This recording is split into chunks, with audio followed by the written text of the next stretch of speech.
actually called IGBO today. IGBO,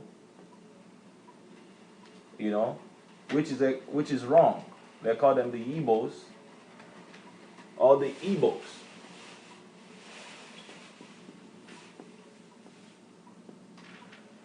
It's a corruption of this word in English. We actually thought on this many times. Now, this is the word that we're looking at today.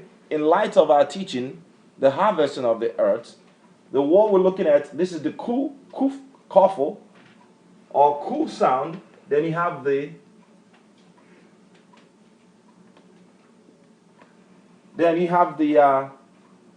sodi. This is sode, you know, if you will.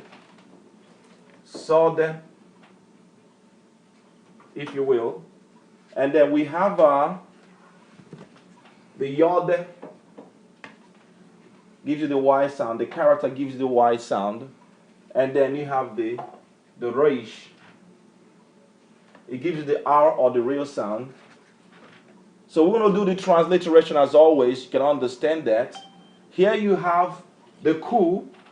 It actually is supposed to give you a ku sound. Ku, which is pure sound, which can also be represented with the K sound as well. The K sound, or ka, KW, if you will. But I'm going to use the ku right here. So I'm going to use the ku sound. And then this gives you the sodi, which is actually it gives you the T and the Z sound. Or sometimes it can be the T and the S sound. Tsad. T and the S sound.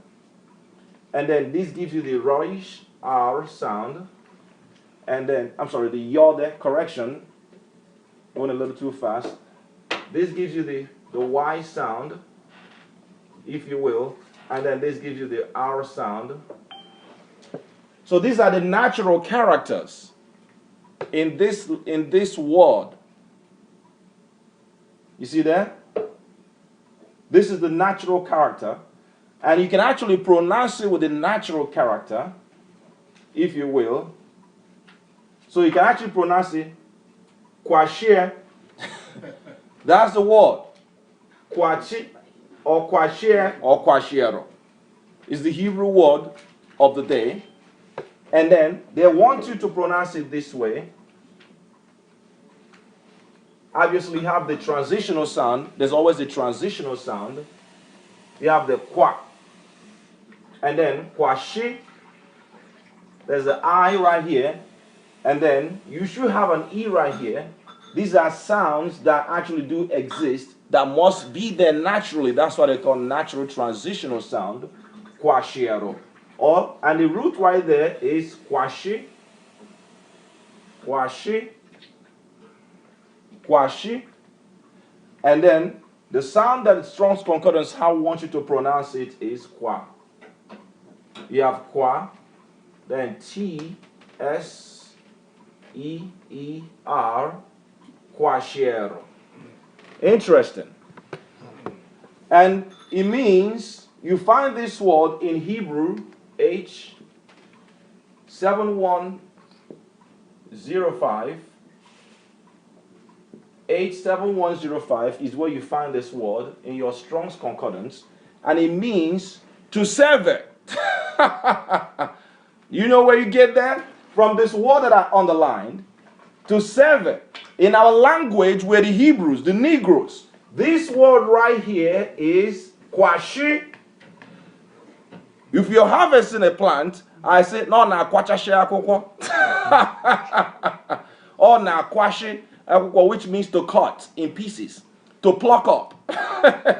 But if you're an Igbo speaker, listen to this for our people that still speak Hebrew in this left coast of Africa, the real Jews. Listen to the definition, and you're going to know this is your language. It says here, it means sever, that is to harvest as reaped. The crop, the time, the reaper, or figuratively also a limb of a tree, or simply foliage. And then he says, the bough, the branch, the harvest, or harvestman. But I'm going to go to the root where it comes from. That's 7714. That's Hebrew 7114. 7114. 7114 is actually spelled exact same way. The only difference is that it does not have the yod there. This is the difference now. How it's spelled. This is the kuf.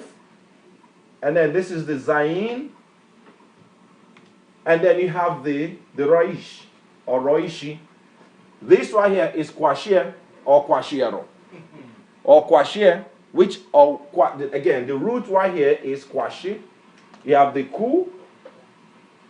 You have the TZ or TS, if you will, which gives you the Sade. Sadi is what they call it. Sade, S, and then the R. This is Kwashiero. Again, you still have the same root right there. Kwashir, right there. The interesting thing is that when you go to this root, it means to dock off. On our kwachashi. That is to curtail transitively, literally or figuratively, especially to harvest grass or grain. We still speak this language in the slave coast of Africa. This is our native language.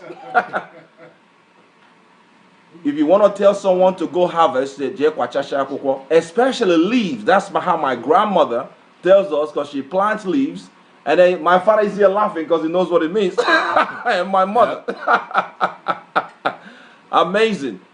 So linguistics is one of the greatest ways to identify who the real Jews are, because we're still here speaking the ancient language of creation, the language of angels. Continuing with the definition, it means to harvest a grass or grain at all, to cut down, absolutely, kwachashi. Mm-hmm. That right here, kwachir or kwachashi means to cut down. Mm-hmm. So to cut down, to harvest, to lose, to trouble, to reap, to shorten. Amazing. It's also to shorten. It also to shorten. Absolutely. My brother, he got it too. Because when something is grown, and then you have to harvest it, you have to shorten it. Yep. Kwachashe, which means to call it shorter. Mm-hmm. And it comes from this word. The root right there is kwashi. Mm-hmm. In fact, this word kwa, that's it. This word kwa means to cut. Yep. In our language. Yep. Amazing. So again, the Hebrew word of the day, kwashiero, or kwasher, means what? Harvest. Harvest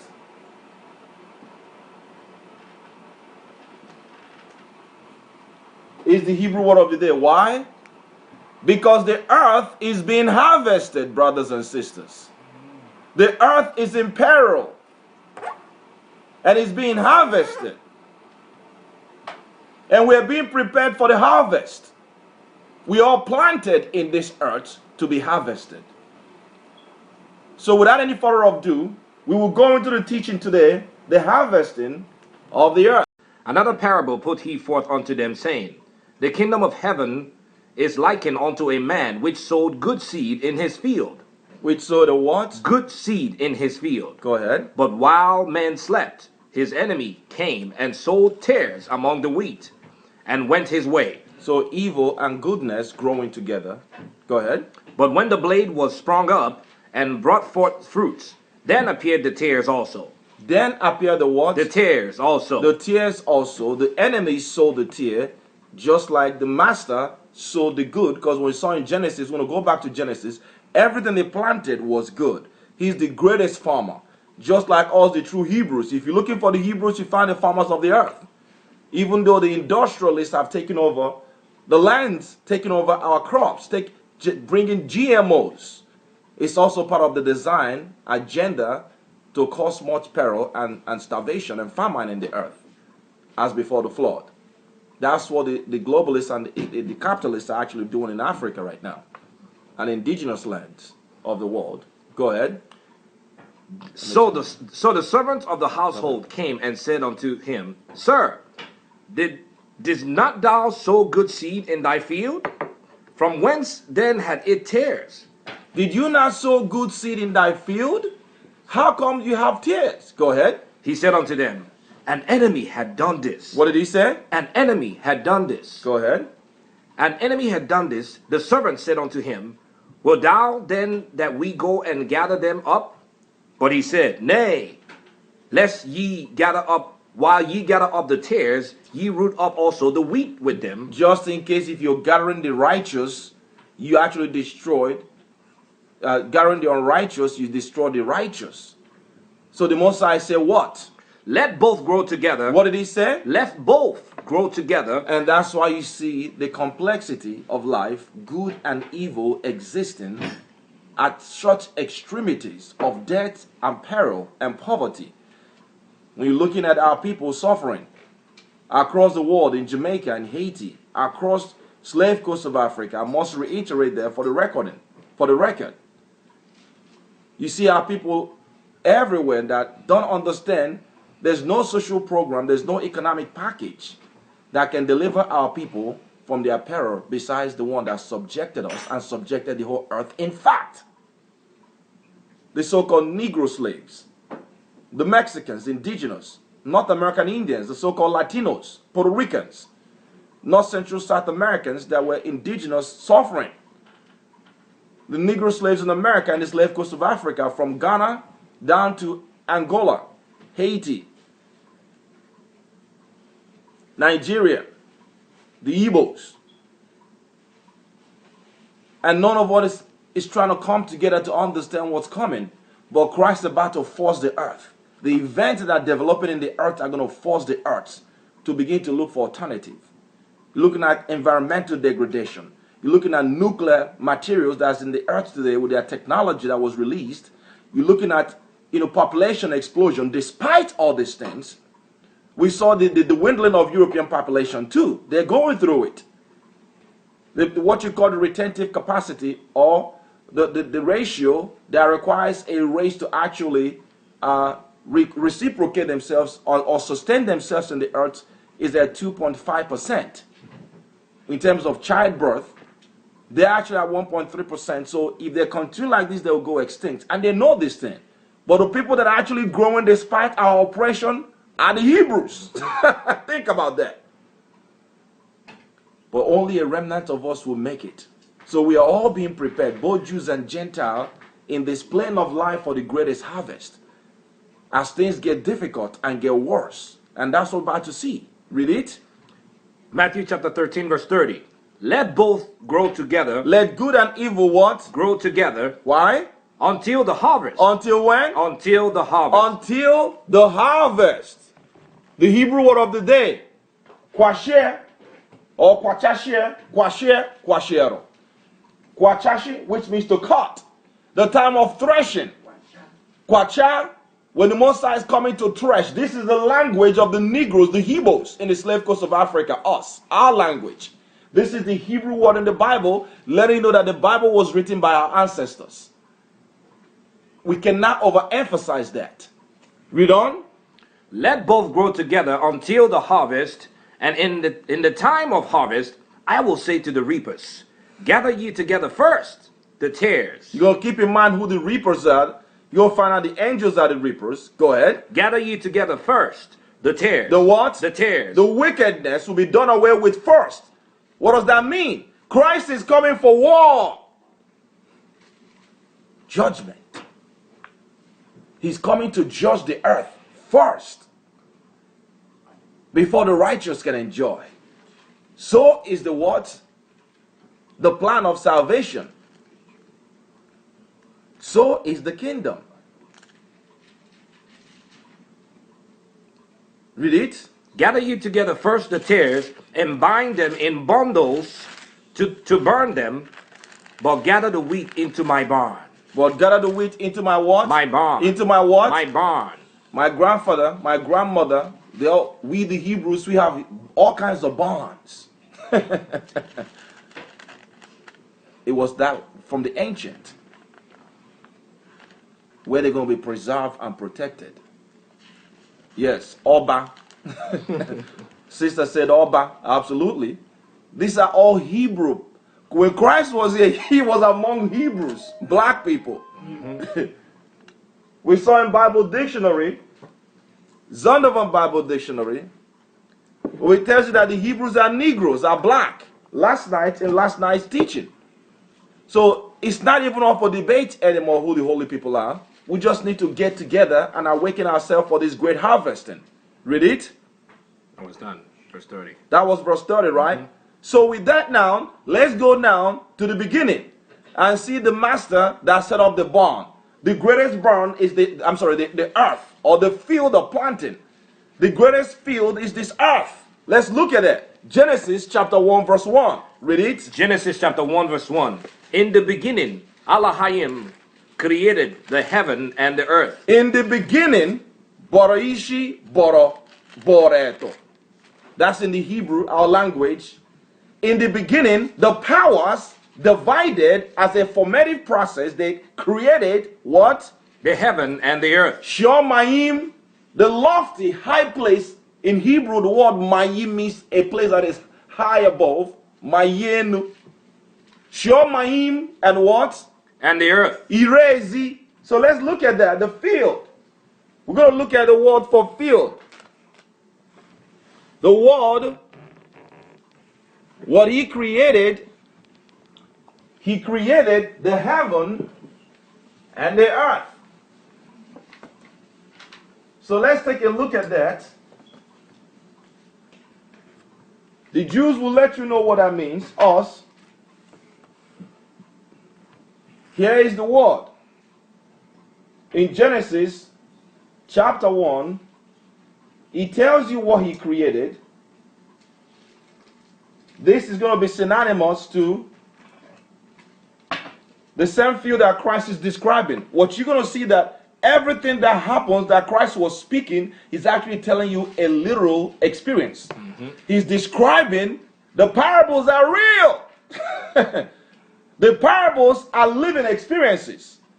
For example, the word irezi, this is the aleph in Hebrew, and then you have the roishi. It gives you the r, if you will, and then you have the ezi, irezi, irezi. This gives you the, here the r is being used as the a. This is irezi. And then you have the roishi. And then you have the tz. This is the Hebrew irezi. Amazing. And then you have the transitional sound that actually do exist here naturally. You find this in Hebrew 776. And it means to be firm, the earth at large. It means a country, a field, a ground, a land, a nation, a way, a wilderness, the world. In fact, we the Jews, we call this a Z. This right here is a Z. Right here is a Z or AZ. This TZ sound like, this TS actually sound like TZ. This is a Z. A Z. Or simply, AZ. AZ means outside, the expanse. In fact, when somebody comes from the villages, we say that, oh, Imezi, somebody from the deep villages or the deep wilderness or the forest. So here is Iro. This R here means the outskirt, the outside wilderness, the outside expanse. Exactly what the Mashiach is describing. He's describing what the Father did in the beginning in that parable. We have a sister from the tribe of Judah going nuts because she knows what this means. So he created the lofty and irezi, which is the field and the world. What else did he do? Read verse 2. Verse 2. The earth was without form and void, and darkness was upon the face of the deep. And the what? And darkness. And what? And darkness. Darkness was what? Upon the face of the deep. Upon the face of the deep. Omimi, our language. We've proven the Bible, brothers and sisters. For anyone that wants to know, the Jews are here now to defend their gospel. Upon the face of the deep, darkness, and we saw that darkness is wickedness, evil, sorrow. This is a possibility direction or possible direction that the earth would have gone through. When you go to that word darkness in the Hebrew is kochika. You have ko to cover, and chika or chika means to destroy, destructive darkness. Nkochi, nechike chika, our language. It means darkness, destruction, misery, death, ignorance, sorrow, wickedness, darkness, obscurity. Letting you know what will happen to the earth. If men disobeyed, the earth will go through much peril.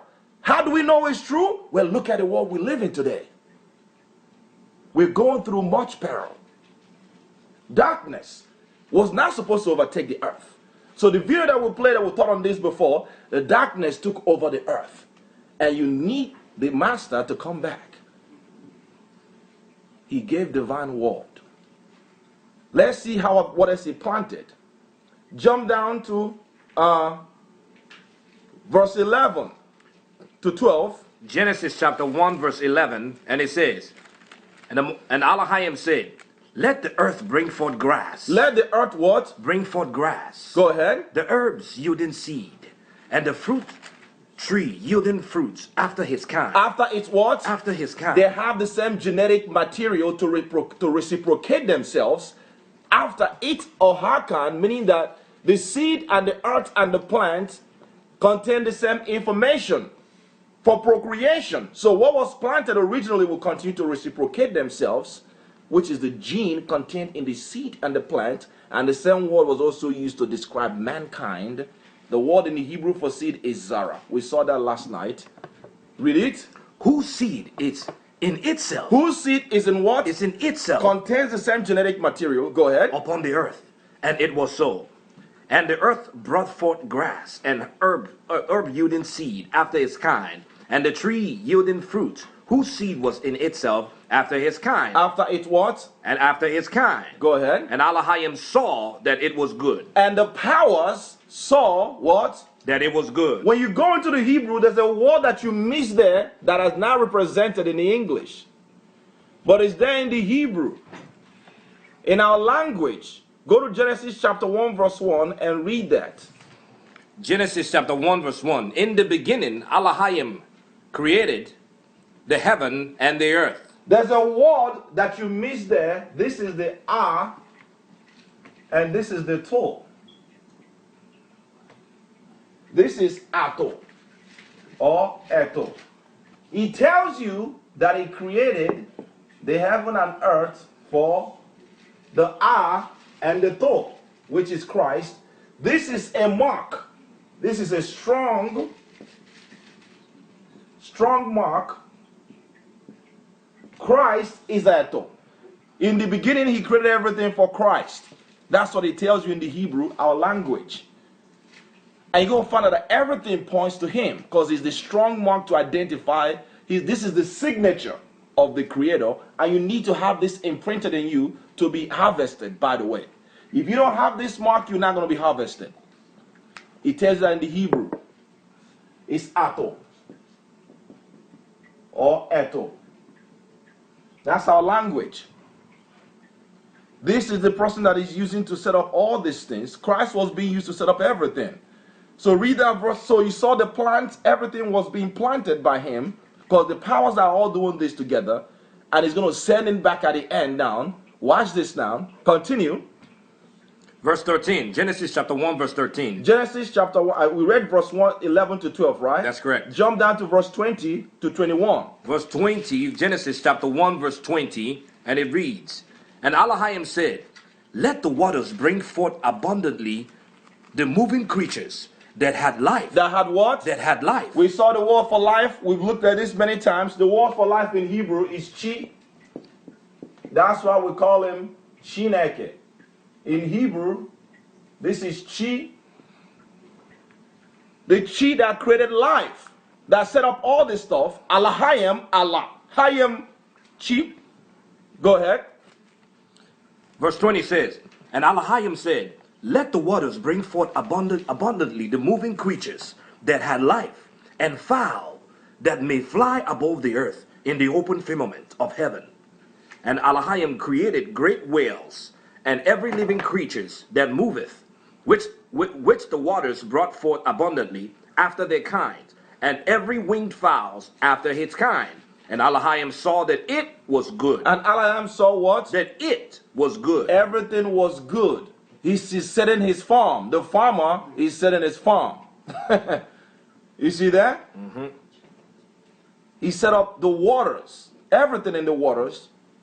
Jump down to verse 24 and read down to verse 25. We're looking at what Christ is describing in what we read in Matthew chapter 13, Matthew chapter 13. Read it. Verse 24 says, and Elohim said, let the earth bring forth the living creatures. Let him bring forth what? The living creatures. Living creatures, come on. After his kind, cattle and creeping things, and beasts of the earth after his kind. And it was so. And it was what? And it was so. Everything is coming from this erase from the earth. He's describing how he set up everything, the farmland. These are the things that you find in a true farm. Aquatic life, plant life, then you have mammals, all the different things that you find in a rich, luscious farm. Amazing. He's the farmer. What verse? Verse 25 now. Go ahead. And Elohim made the beast of the earth after his kind, and cattle after their kind, and everything that creepeth upon the earth after his kind. And Elohim saw that it was good. And saw that it was what? It was good. And saw that it was good. Now, he's making it for someone. Let's find out who he's making it for. Jump down to verse 26. 26 says, and Elohim said, let us make Let man. what? Let us. Let what? Let us. Let us. Why? Because it's the powers that are forming all this stuff. It was more than one. The word is Allah or Allah Yem. The powers them that gave the water of life, that gave everything. They said, let what? Let us make. Let us. Letting you know that there's more than one doing this stuff. Make what? Let us make man in our image, after our likeness. Go ahead. And let them have dominion over the fish of the sea, and over the fowl of the air, and over the cattle, and over all the earth, and over every creeping thing that creepeth upon the earth. And creepeth upon the earth. Go ahead. So Elohim created man in his own image, in the image of So Elohim. stop right there. Let's see when he formed them. Go to chapter 2 and read verse 7. But he's about to make his greatest creation, which is reciprocating himself. He's going to use the image, the eto. We saw Christ is the ato, the a and the to. This is the beginning. This is the first letter in the Hebrew, the first and the last. The beginning and the end is that image of creation that is going to use to create man in that image of this first thing that he formed, which is that the Christ mark, the vision, the concept, the idea for life.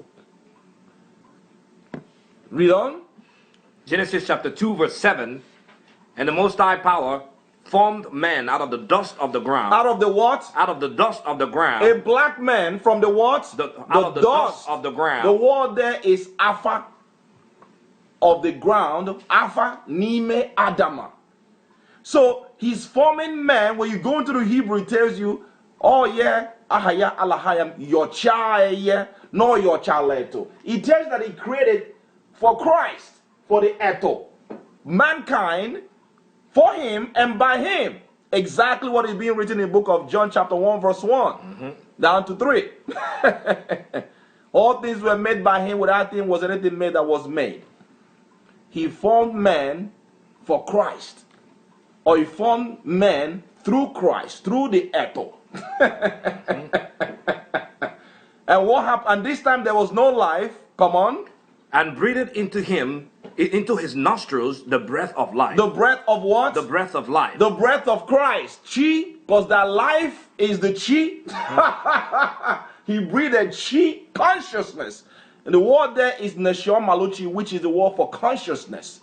So you have the big chi or big life that's giving us life to exist in this dimension. This is the greatest planting that he planted that will be harvested one day. That's why we say in Hebrew, "Ayin biara bia ne Noah." We call it Elu Owa. The word Owa is the Hebrew word for this earth. You can use Owa or Az or Irezi. We are all sojourners in this plane of existence because we're breath into this plane of existence where there's much sorrow and peril. And we will be harvested. The great harvester is coming to harvest. He breathed into his nostril the what? The breath of life. Go ahead. And man became a living soul. Chi nepeshi, we became chi that was given life to live actively, vibrant life. So we saw exactly what Christ just described. The whole book of Genesis, when you deal with that, that's exactly what Christ was describing. But we know that the Satan, the wicked one, is going to come to do something. Genesis chapter 2, read verse 16 to 17. Genesis chapter 2 verse 16, and it reads, Here comes the planter sets up the farm, and now he's going to give his word to what his greatest creation. Read it. Verse 16 says, Here's what terrifies the world. This is what the world is terrified about. Read it. And Ahaya Alahayim commanded the man. He did what? Commanded the He man. did what? Commanded The man. law is coming in place now. The world hates it. The people of this earth don't like the law. They want total freedom to do whatever. But here comes the one that set up everything. He's orderly. He commanded the man what? Saying, of every tree of the garden thou mayest eat freely, but of the tree of the knowledge of good and evil thou shalt not eat of it. Why? For in the day that thou eatest thereof thou shalt surely die. So now we see choices now. Do you obey or do you disobey? We're looking at choices now. With choices now comes what? The possibility to disobey. And also judgment when you disobey. And reward that comes with that. These are all eternal things that were set up from the very beginning. He commanded Adam, saying, don't deal with this level of information. There's something that is in this thing that will expose that darkness that was in the beginning, that will make the earth in much sorrow and peril. And much, look at the earth today. People can't even find something to eat. If you lose your job right now, you're homeless because you're 2 paychecks away from being homeless. And the corporation are controlling all these resources now, and they placed a price tag on all these things that were supposed to be free. The water is free, the water is free, the air is free, the plants are free, the eggs that come from chicken, they're all free. But because capitalism, which Satan has set up these nice sounding philosophical words, because the Most High did not set up this word not to rule it, he set it up to rule it. But we know here comes something that has to happen. Man will fall. So commandments, as we saw, Apostle Paul tells that the commandment is intended for life. The reason why he gave us the commandment is to get the tree of life. We've taught on that many times. I don't want to dwell on this. Jump down to verse 3. Chapter 3, verse 1. So now there's a possibility for sin now, for man to fall. So the intended, Apostle Paul said in Romans that the commandment is intended for life. So if we obeyed, we would have gotten life, and man would have maximized his full potential. And that's what the existentialist and the scientific community is trying to tell us that we can achieve through Satan. We can recreate ourselves. We can use science to take ourselves to that dimension where the Most High subjected everything to death and decay and entropy because of our disobedience. Read it.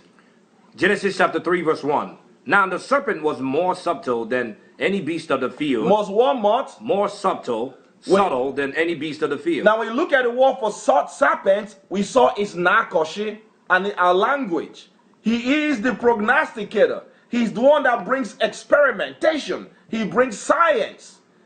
Let me read that in the Hebrew. That's chapter 3, right?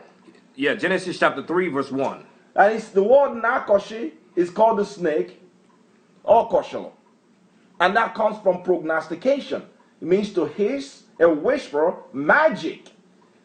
It means to divine, augur, to learn by experience, to observation of time. This is high esoteric science.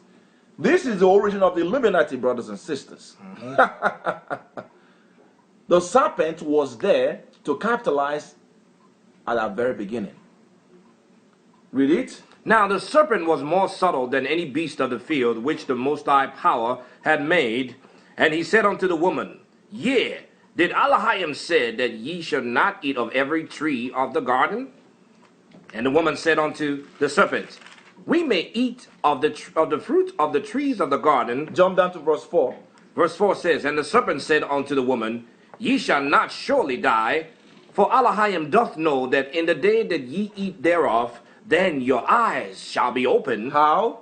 And ye shall be as gods. And you shall be as what? As gods. You are already gods. We are already Elohim that have chi. He gave us his chi. So here comes the deceptive that will move the earth in a different direction. Ye shall not surely die. A counter information from the commandment. The possibility to disobey. Read it.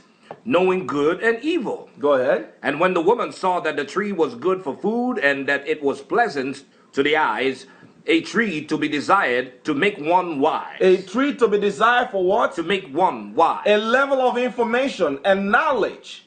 How do you think NASA came about? And NSA? How do you think chemistry came about? How do you think the level of scientific creativity that is in the earth to create atomic bomb through what the formula they call the law of thermodynamics? E equals mc squared. Who have that level of knowledge to destroy much earth to the level they're dealing with nanotechnology as cellular technology right now, where they can actually destroy the earth in a second? What you call anatoms. We are living in a, that's the information that's why the Nakoshi is full of science and technology and wisdom on what to do. And now it's offering a diversional information of the earth. So when you see the European power that actually controls the earth today, is intended for them. They understand this stuff. That's why they guide the secret through the Illuminati and the Freemasons that really controls the government.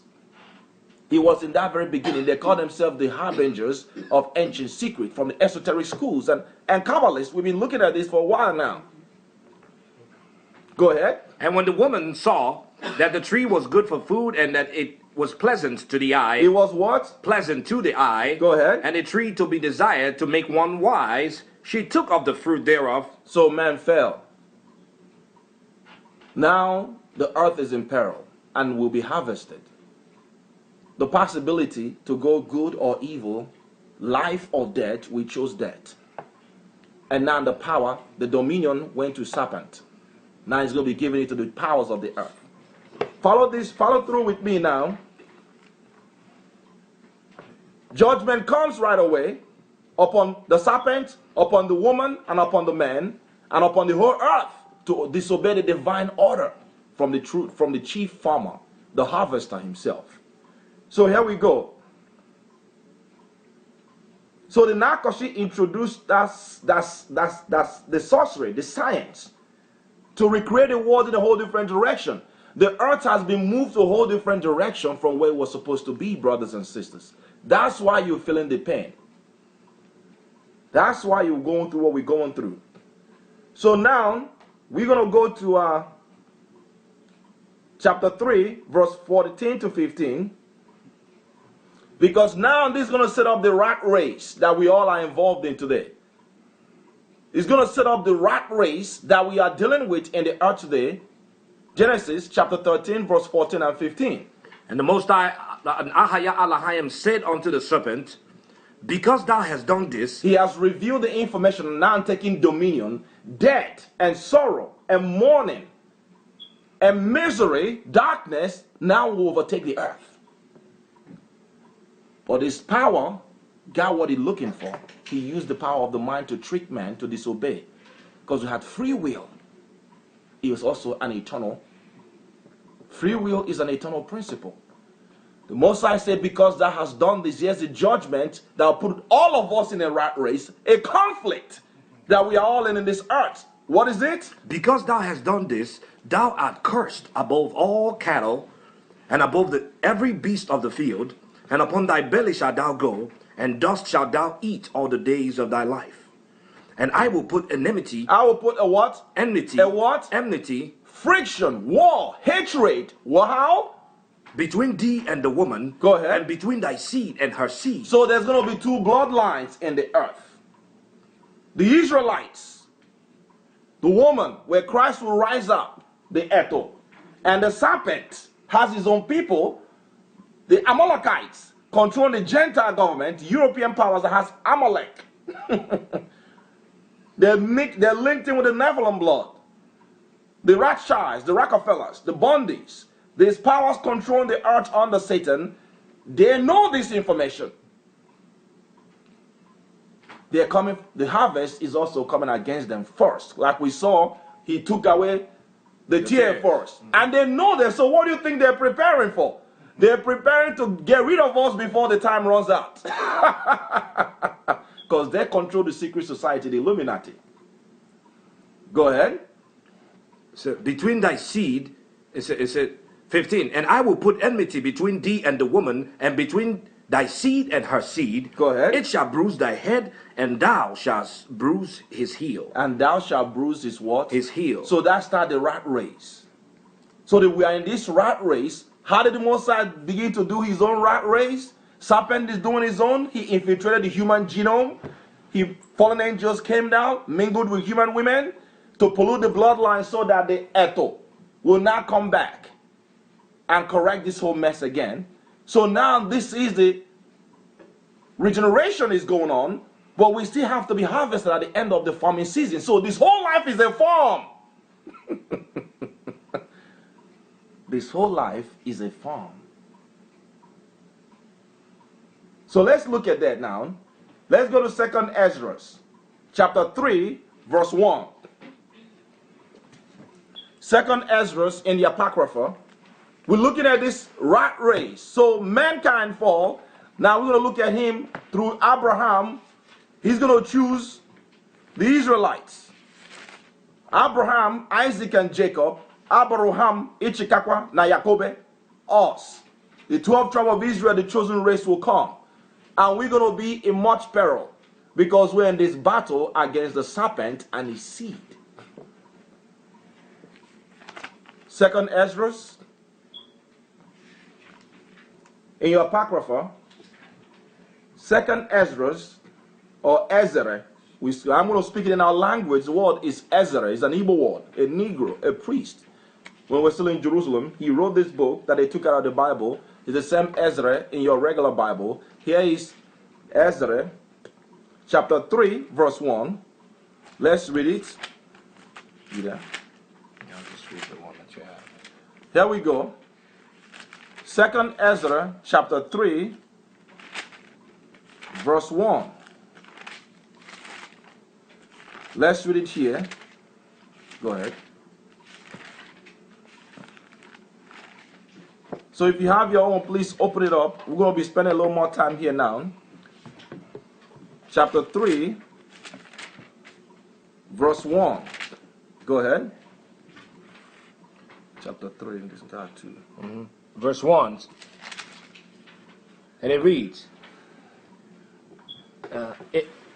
in the 30th year after the ruin of the city, I was in Babylon. After the what? After the ruin of the city, the destruction of Jerusalem.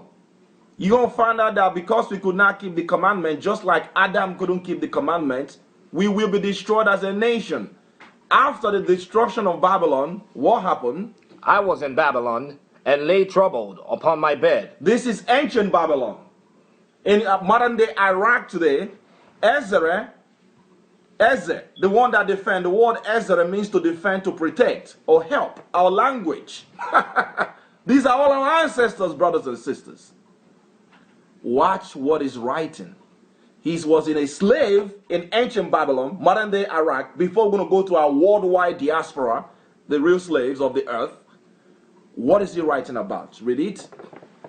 I lay troubled upon my bed, and my thoughts came upon over my heart. For I saw the desolation of Zion. I saw the what? The desolation of Zion. Just like the Most High judged the man, judged the woman, put the earth in peril, we are going to be given the law, and we will be desolate because we broke it. And that's what he's actually dealing with now. He was there witnessing us being destroyed, the first temple. Go ahead.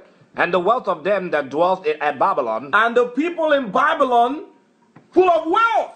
Just like us today, you come to America, you go to high district parks, you go to high affluent neighborhood, then you see our people in the ghettos.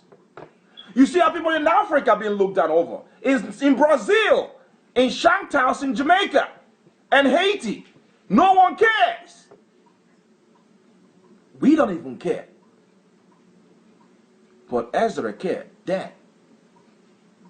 Read it. For I saw the desolation of Zion and the wealth of them that dwelt at Babylon, and my spirit was sore moved, so that I begged to speak words full of fear to the Most High. This is the high priest. What is he speaking? And said, O Ahiah, who bearest rule, thou speakest at the beginning when thou didst plant the earth. When thou did what? Plant the earth. Did what? Plant the earth. The earth was planted in the beginning. Think about that. Go ahead. And that thyself alone and commandest the people, and givest a body unto Adam without soul, which was the workmanship of thy hands, and didst breathe into him the nostril, the breath of life, and he was made living before thee. And he was made what? Living before thee. Genesis chapter 2, verse 7. We read that precept already. Go ahead. And thou leadest him into paradise, which thy right hand had planted, before ever the earth came forward. And unto him thou givest commandment. Thou givest what? Commandment. Thou givest what? Commandment. What was the commandment? To love thy way. So the Most High has his ways. That's the way of life. The way of truth and purity. To love thy ways, come on. Which he transgressed. Which he what? He transgressed. Go ahead. And immediately thou appointest death in him. Thou appointest what? Death in him. Who did that? The Most High. Ahiah, the Messiah, Christ.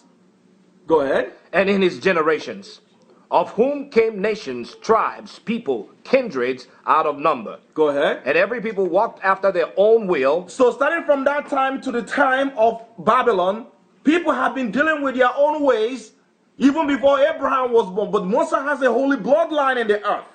But the rest of the world has been disobedient to the holy ways.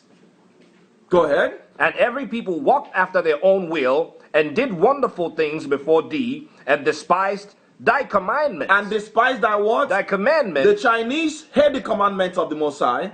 The Arabs hate the commandments of the Most High. The Caucasians, definitely, they're the leaders of the world to lead people to apostate. Especially the powers controlling the world on their governments. We're not speaking about regular people. We're speaking about their hierarchy that really controls them. So each individual must live and actually follow the power of the Holy Scriptures, our power, the God of the Igbos. The Persians hate the commandments. All the Gentile governments. The true Africans, the Egyptians and the Ethiopians, they hate the righteous ways. The Most High is going to set a people, a bloodline that is preserving to harvest at the end. The Hebrews, the Israelites, us. Come on. Verse 9. And again in process of time, thou broughtest the flood upon them that dwellest in the world, and destroyest them. And it came to pass in every of them that as death was to Adam, so was the flood to these. Nevertheless, one of them thou leftest, namely Noah, Go ahead. with his household, of whom came all righteous men. And it happened that when they that dwelt upon the earth began to multiply, and had gotten many children and were a great people, they began again to be more ungodly They than began the again first. to be what? More ungodly than the first. Go ahead.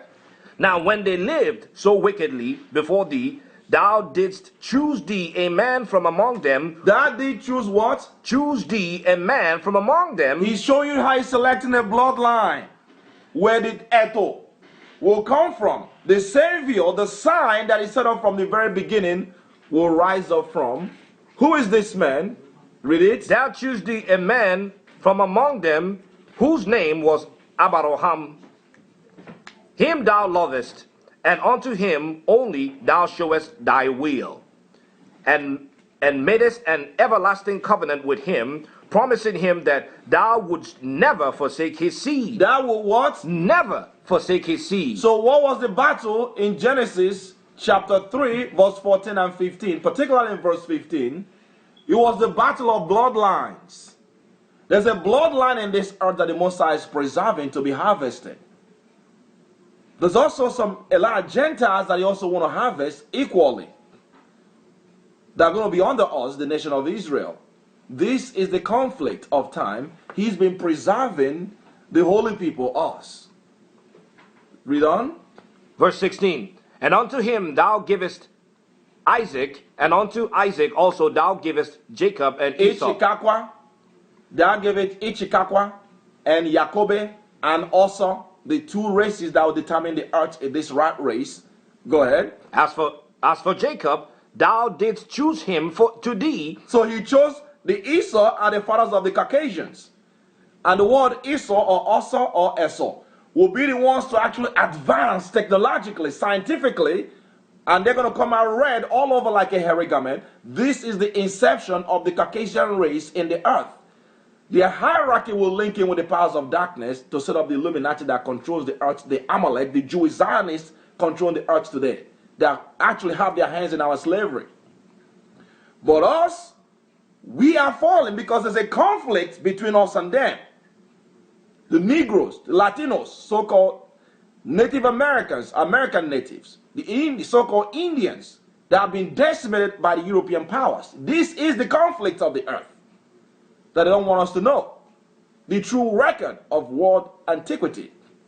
Read it. As for Jacob, thou didst choose him to thee, and put by Esau. And so Jacob became a great multitude. And Jacob became a what? A great multitude. The 12 tribes. Go ahead. And it came to pass that when thou leadest his seed out of Egypt, thou broughtest them up to the Mount Sinai. So you see, we went into slavery. As always, became a nation out of slavery. Always going through slavery. Go ahead. Verse 18. And bowing the heavens, thou didst set fast the earth, movest the whole world, and madest the depth to tremble, and tremblest the men of that age. And thy glory went through 4 gates of fire, and the earthquakes, and of the wind, and of cold, and that thou mightst give the law unto the seed of Jacob. That I might give the what? The law. The what? The law. The righteous regal law to who? Unto the seed of Jacob. Of Jacob. This is the same law that was given to who? Adam. His precepts, his ways that he told Adam to love my ways. The same thing now he's giving it to the. Now you see the bloodline that he chose. Out of all the bloodlines of the earth. The seed, the genetics, us. Read it. That thou mightst give the law unto the seed of Jacob, and diligence unto the generation of Israel. And yet tookest thou not away from them a wicked heart, that thy law might bring forth fruit in them. That I what? Thy law might bring forth fruit in them. So what does that tell you? It tells you that we are planted in this earth to be harvested, and the law is planted in us to prepare us for the harvest. And he left evil planted also, just like you described. Thank you, brother. And my brother just pointed out, he also allowed evil to be planted. So you always have the same choices that was left for Adam in the beginning is also left for all of us. That's what Paul was talking about. Exactly what Paul was talking about. Man. Go ahead. Verse 21. For the first Adam, bearing a wicked heart, transgressed and was overcome, and so be all they that are born of him.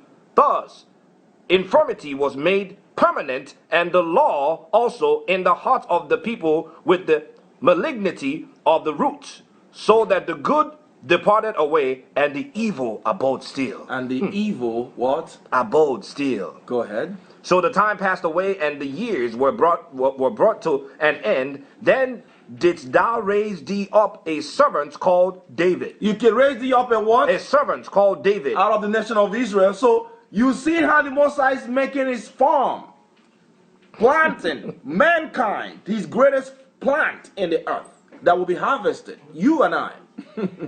Read it. So here comes David. That's a Negro, the Igbo man, David or Dawood. Or Dode, the word Delede in Hebrew or Igbo means something that is soft. When you love with someone, it's a love.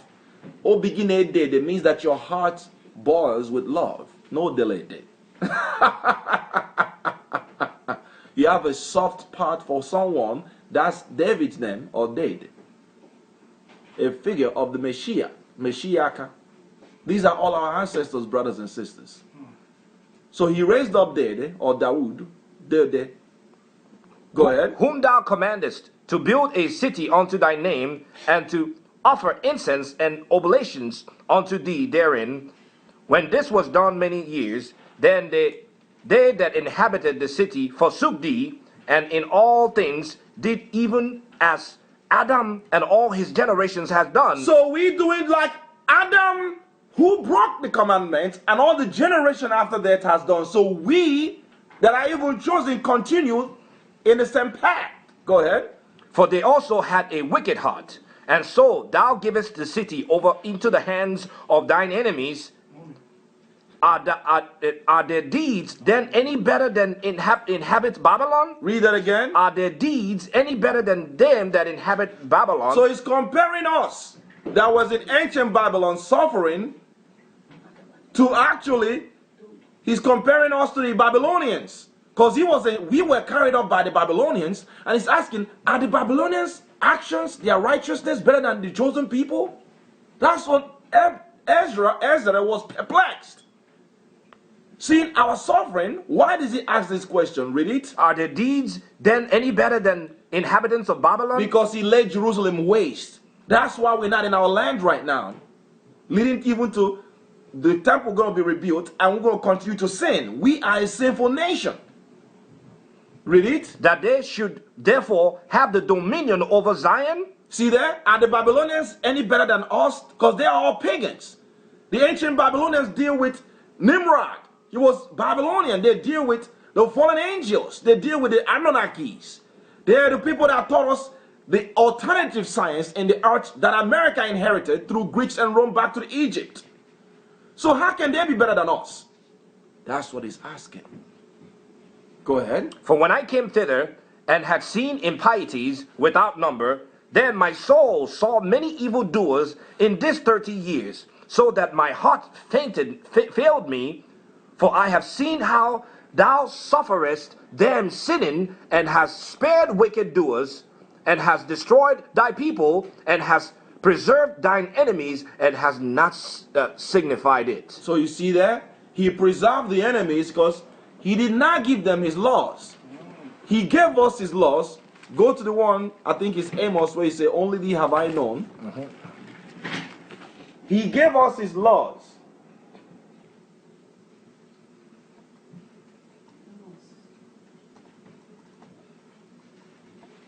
He gave us his laws. We are the only nation that he knows. He has no business with the Gentile because they don't know his laws. Go to Amos chapter 3 and read verse 1. Amase, that's an Igbo, another Igbo writer. Yehuda, us.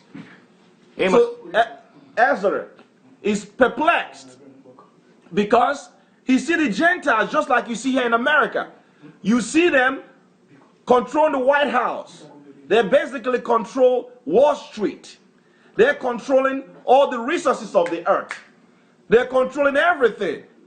They're behind murder, raped. We are given in their hands. The Bible said that we're given into their hands.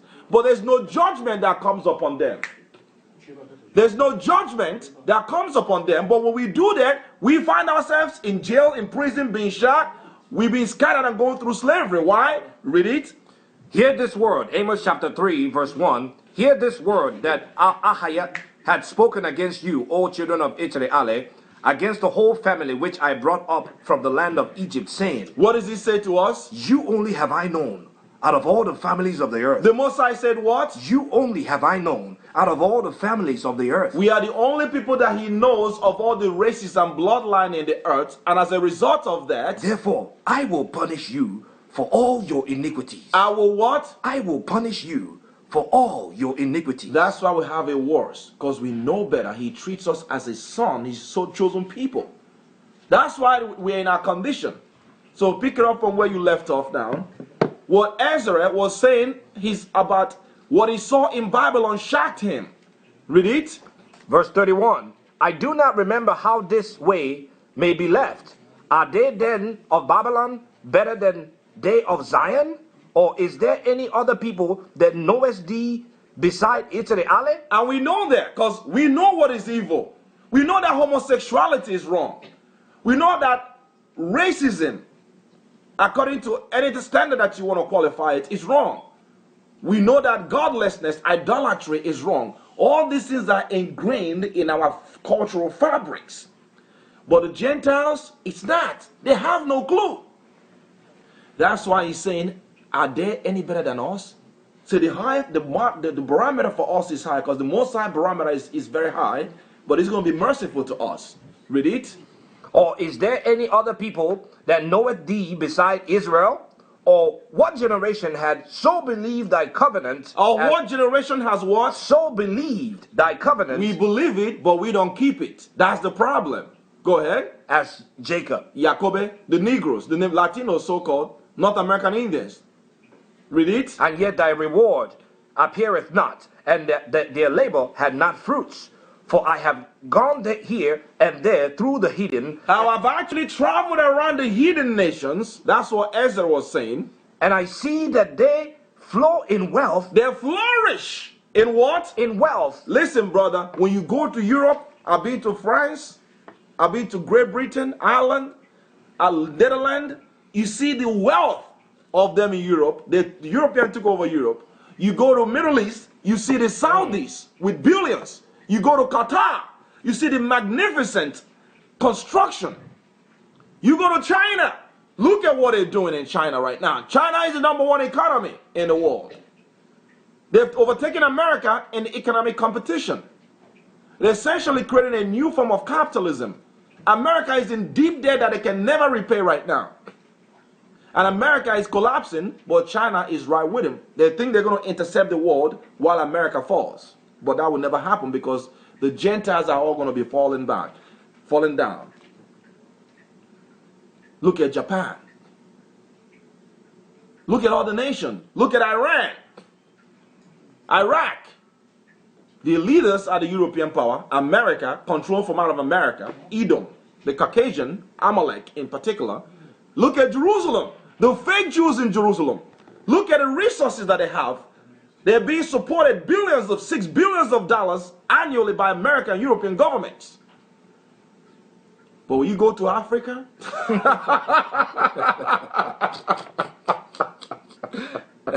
we are suffering, especially in the slave coast. The ones in Jamaica think they're learning the Western ways, but they know things are hard over there in Jamaica. In Kingston. That's what Morrison said. Yes. We're suffering. We're suffering. Man. Here in the ghetto in America. You see our children everywhere? We are still a nation scattered. That's what Ezra is saying. So who's speaking on behalf of our people and bringing forth this real truth to enlighten us for the harvest? None of our leaders are doing that. Read on.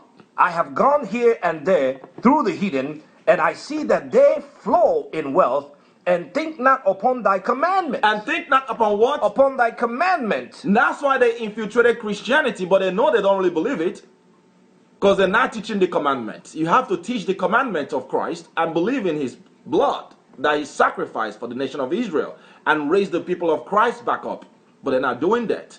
They're oppressing us. Read it. Weigh thou therefore our wickedness now in the balance, and theirs also that dwell in the world, and so shall thy name nowhere be found, but in Israel. But in what? But in Israel. You weigh our righteousness and weigh theirs in balance, and you feel that we've been better than the Gentiles. He's right. We know what is right, but we just don't do it consistently. As a nation, we've been destroyed completely. Since King Solomon and David collapsed, we've been in a fast decline to where we are in total peril. And the earth with us in peril. Environmentally, economically, socially, by every means. Immorality has exploded from that darkness from the very beginning. Read on. Or when was it that they which dwell upon the earth have not sinned in thy sight? Or what people had so kept thy commandment?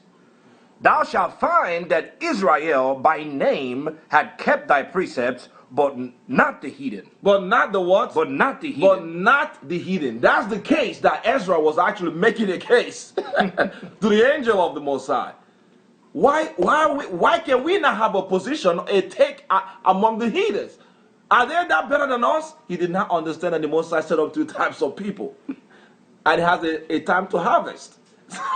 Like we said, the good and the evil are all growing together. So go now to chapter 5 and pick it up from verse 14. We read 2nd Ezra chapter 5, right? Mm-hmm. Yes, verse 14. Verse 14 says. I'm sorry, verse 2nd Ezra chapter 5, verse 14 to 30. Read that. Then I awake, and an extreme fearfulness went through all my body, and my mind was troubled, so that it fainted. So the angel that was come to talk with me, because he was going through fasting and prayer, and the Most High sending his angel to answer all his questions. This is one of the greatest dialogue, almost like a soliloquy sometimes, of this intense dialogue between the angel and the high priest of the nation of Israel, Ezra. Read it. So the angel that was come to talk with me held me, comforted me, and set me up upon my feet. And in the second night it came to pass that Salathiel, the captain of the people, came unto me, saying, Where hast thou been? And why is thy countenance so heavy?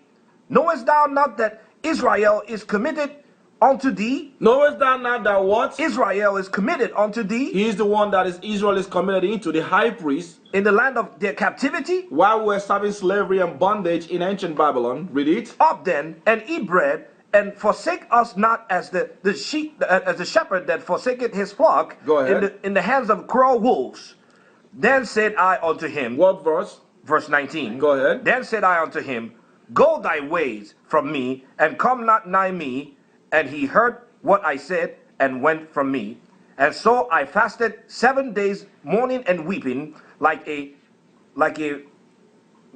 Uriel the angel commanded me. That's Ore Allah. That's an Igbo name. All the angels bear Igbo names. Ore Allah, which is Hebrew. The fire, the angel of fire.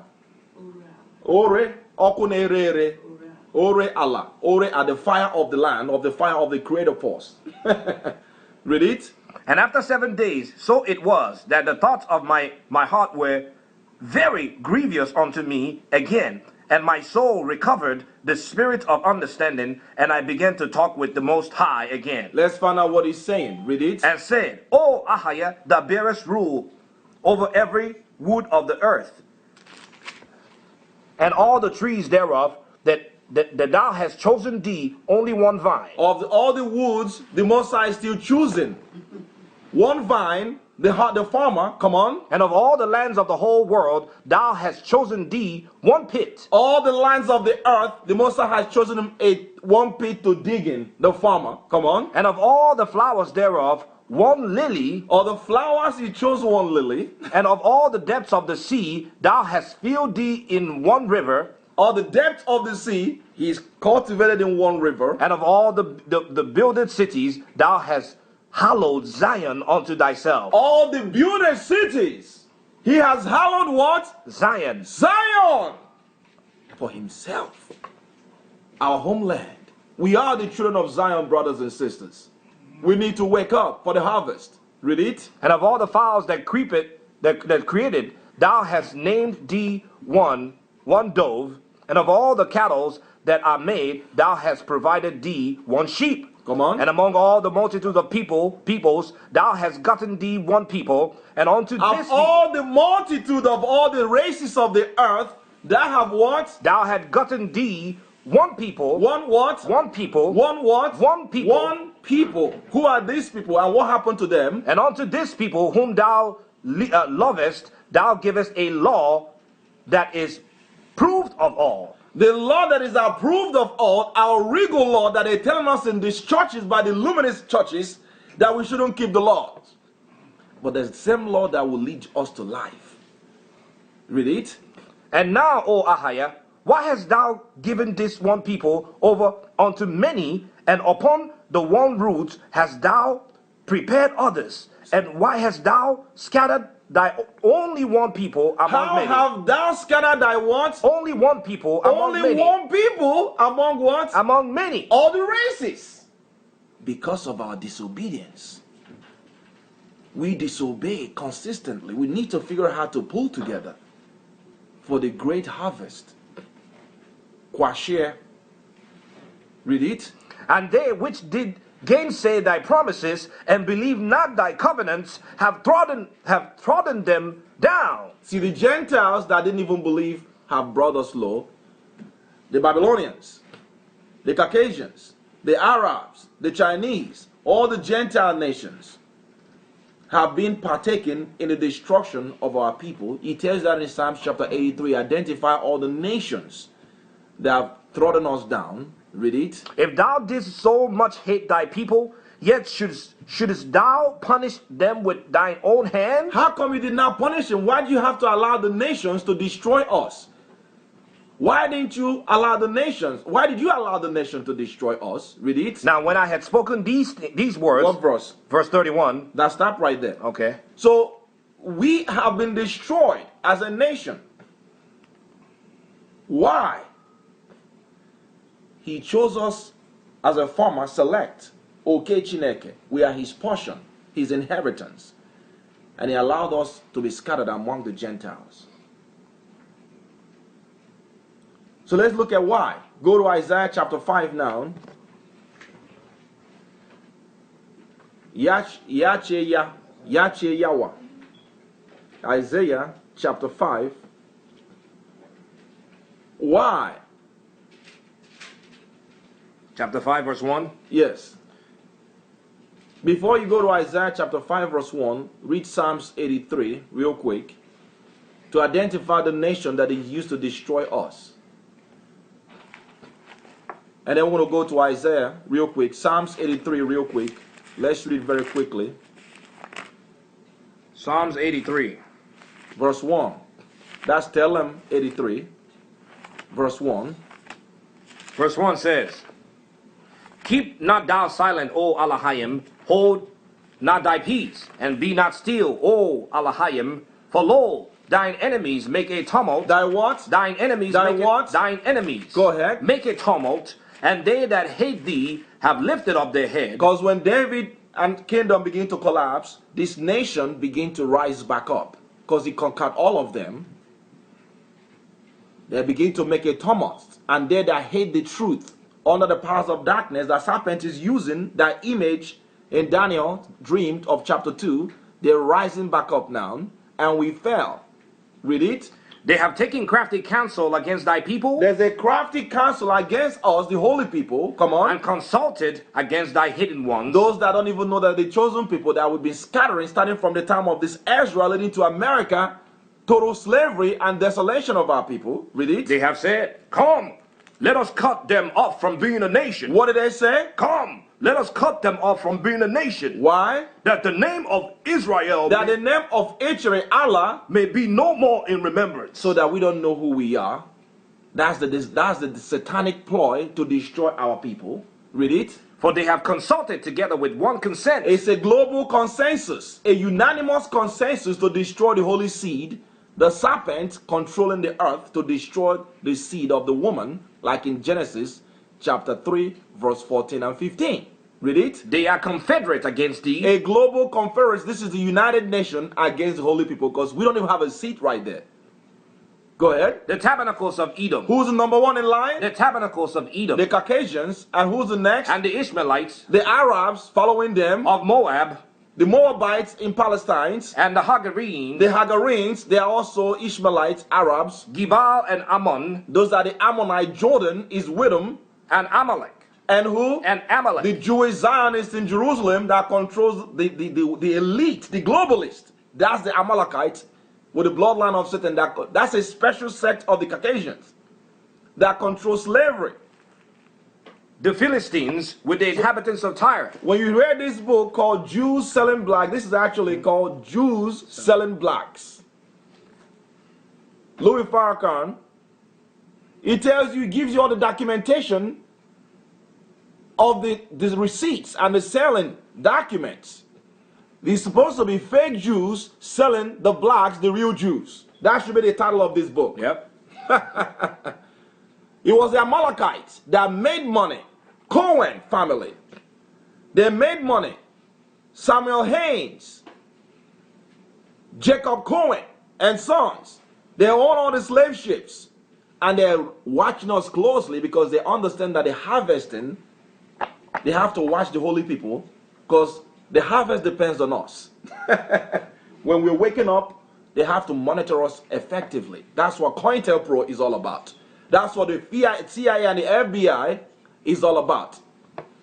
Edgar Hoover identified that to suppress that Messiah that will come from our people for the time of harvest. So they're watching us. Read it. Verse 7. Gibal and Ammon and Amalek. And Amalek. Come on. The Philistines with the inhabitants of Tyre. The true Africans, Egyptians, Ethiopians that are actually in East Africa right now. Not in the slave coast of Africa where the Jews are still. The Hausa people in Nigeria are also part of the Africans too. Go ahead. Ashur also is joining with them. Assyria or Syria. Go ahead. They have opened the children of Lot, Silo. Think about that. Silo. Think about that. These are the people that we helped. The devil is using them to destroy us. Come on. Do unto them as unto the Midianites, as to Sisera, as to Jabin, at the brook of Kishon, which perished at Endor. They became as dung for the earth.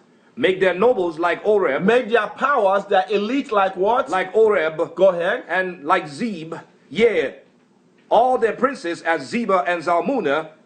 Who said? What did they all say in unanimous consensus? Let us take to ourselves the houses of Alahayim in possession. Let's take Jerusalem, and took the chosen people and control them and divide them up under the global structure that we all exist today. Under, we're being called Nigerians. We're being called Brazilians, South Americans, Puerto Ricans, Mexicans. They created all these countries. We are all under them. Amazing. It's a global plan. But how did we get in? We've been in peril leading to Christ's coming to be harvested. How did we get in peril? Go now to Isaiah chapter 5 now. The Most High planted us for glory. He planted us for rulership. Our disobedience.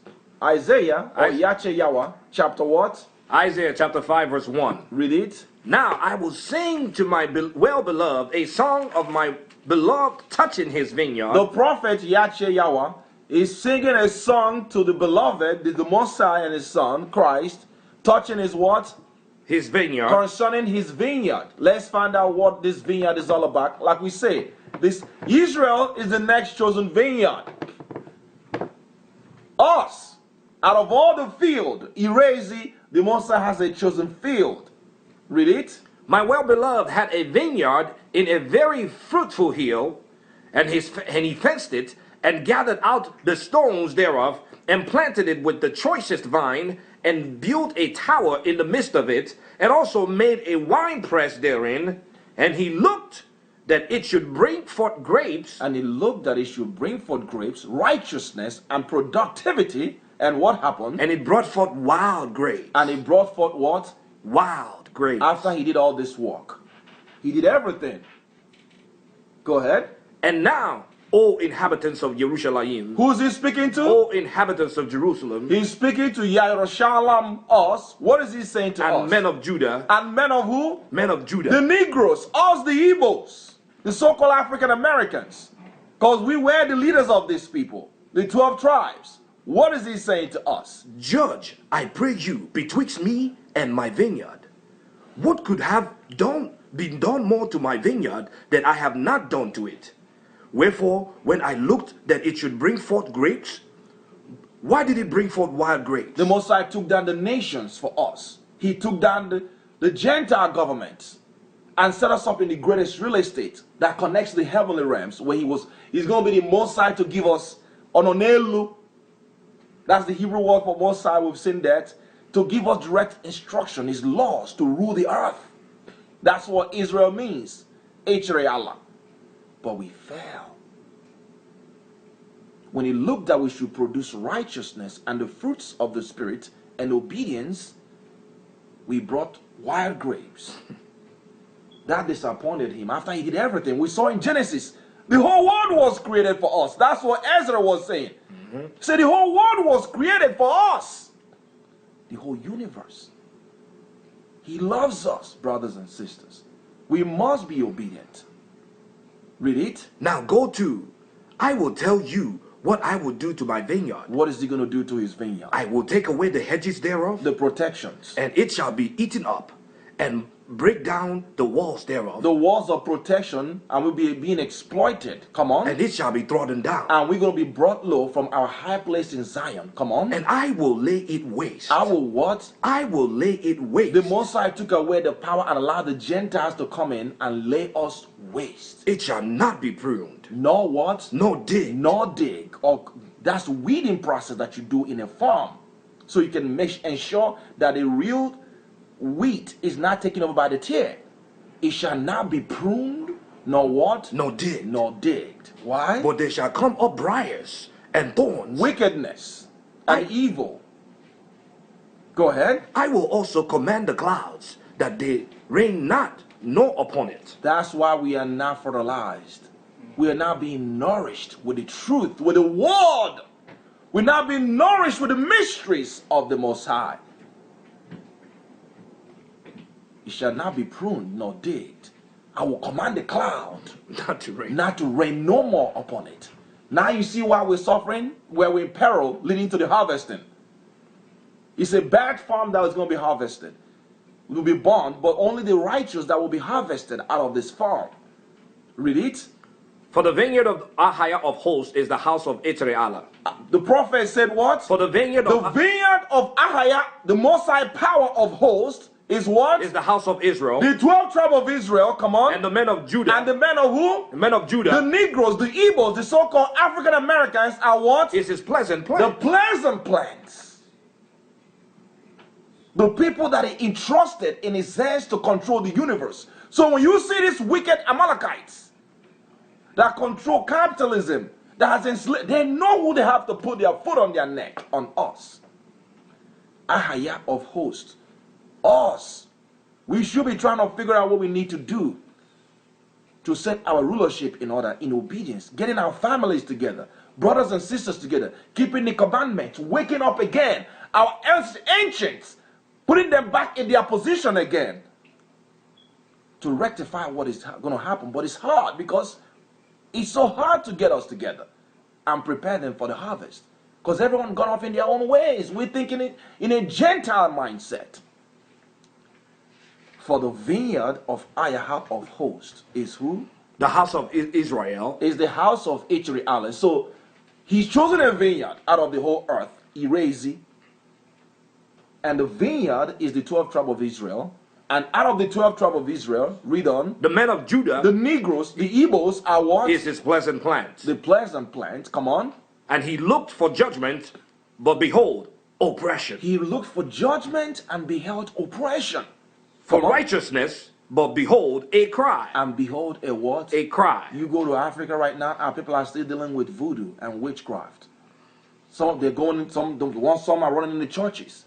The same thing that we did in Jerusalem, we still doing in Africa right now.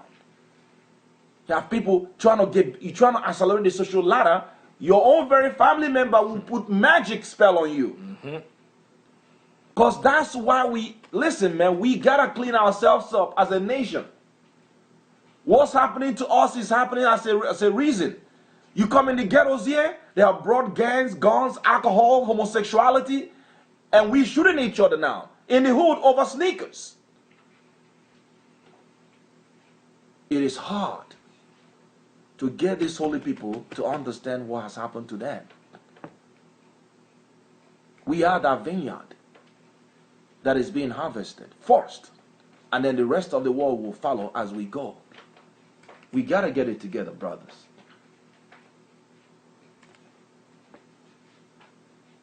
Go to 2 Ezra chapter 11, verse 1. Chapter 11, right? 5, 6, 7, 8, 9,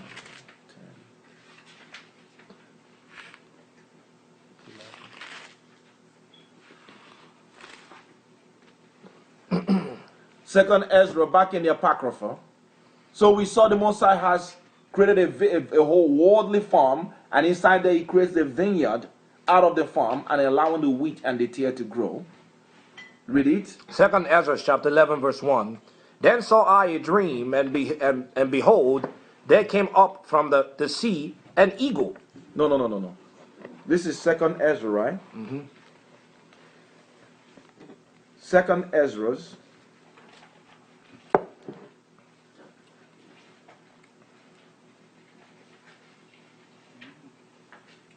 Second Ezra chapter 11 verse 1 to 7. This is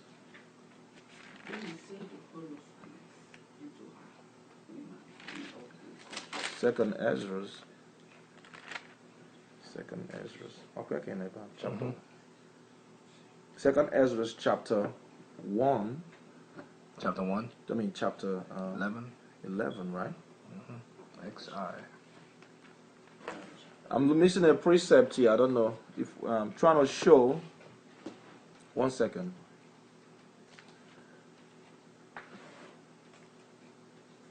Okay, let's pick it up from Lamentations, chapter 1, verse 1 to 10, real quick.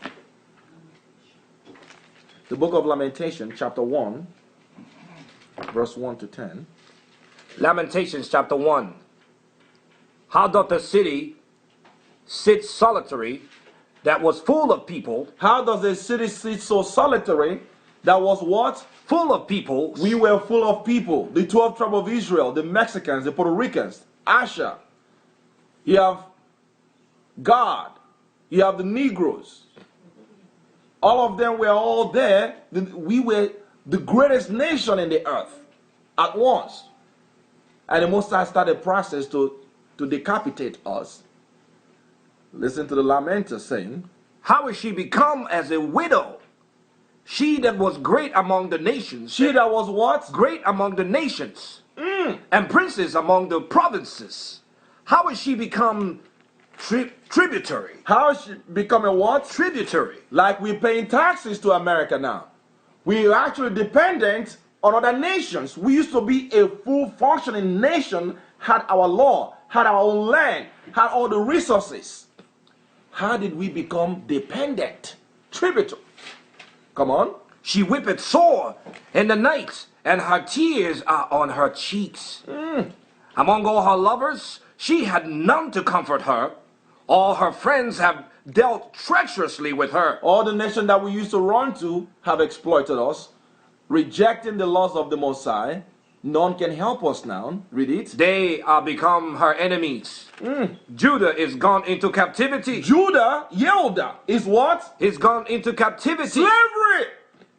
Slavery. Yehuda went into captivity, and we're still here. Back then, we continue to go into captivity.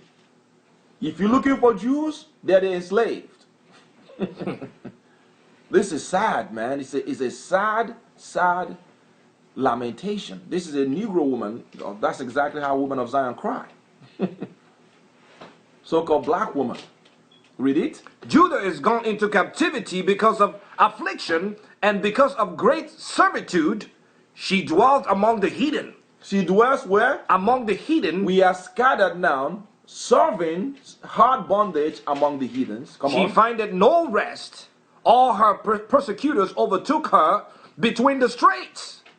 The ways of Zion do mourn, because none come to the solemn feasts. No one, our feast days are all over. When we were taken down, that's when our captivity began to go. When we began to go into Babylonian captivity, no, that's why you don't keep Sabbaths no more. You thinking you're a Christian now. That's why all our feast days, our new moon, our holy days, everything was put down because we had to go to slavery for disobedience. Tell that to these churches of the earth today. Read it. All her gates are desolate. Her priests sigh. That's the gate of protection. That's before Ezra was saying everything, he's saying this is exactly what happened before then. And you're going to see us piling into Africa. The influx of our people into Africa. Read it. Her priests sigh. Her virgins are afflicted, and she is in bitterness. Her adversaries are the chief. Her enemies prosper. Her enemies what? Prosper. Come on. And the Most High has Upon us for breaking the commandment. Disobedient people. Come on. her children are gone into captivity before the enemy, and from the daughter of Zion all her beauty is departed. Her princes are become like harts that find no pasture, and they are gone without strength before the pursuer. Jerusalem remembered in the days of her affliction and of her miseries all her pleasant things that she had in the days of old. See there? We used to be the most powerful nation in the earth. We don't even think about that no more. The royal priesthood, the goals of Solomon, the military, millions of military. We had everything. The priesthood. Now we had a fake people in Jerusalem today claiming to be us. The fake Jews that are invented. Invention of Jewish people. The so-called Jewish Zionists today in the earth. They have the audacity to claim to be us because they understand these are sorcerers. The elite are sorcerers, Amalekites. They took over Jerusalem. Come on. When her people fell into the hands of the enemy, and none did help her, the adversaries saw her and did mock at her Sabbaths. Jerusalem had grievously sinned, therefore she is removed. All that honored her despise her. You see that? Jerusalem has grievously sinned, and what happened to us? Therefore she is removed. We were removed out of our holy land because of sin, waiting for the time of final threshing. But something will have to happen to create opportunity for some of us to be saved. We'll look at that. Read it. All that honored her despised her, because they have seen her nakedness. Because they have seen us being exposed. We've been exposed. The nations know who we are. The Africans, they know who we are. The Arabs know, but they won't tell us. Even our leaders, some of them know who we are, they won't even tell us. They may not even understand what it really means in the larger scheme of things, because they think this is an old book, just dust it and put it down. Read it. Yes, she sigheth and turneth backward. Her filthiness is in her skirts. Her what? Her filthiness is in her skirts. We're still carrying that. That's exactly what I told you, that we're still dealing with the same voodoo and the same paganism and Satanism that we were mixing with true Hebrewism back in Jerusalem. The North American Indians were doing it when they were here in North Central South America. The Negroes, the Jews in Haiti, in Benin right now, they're doing it right now.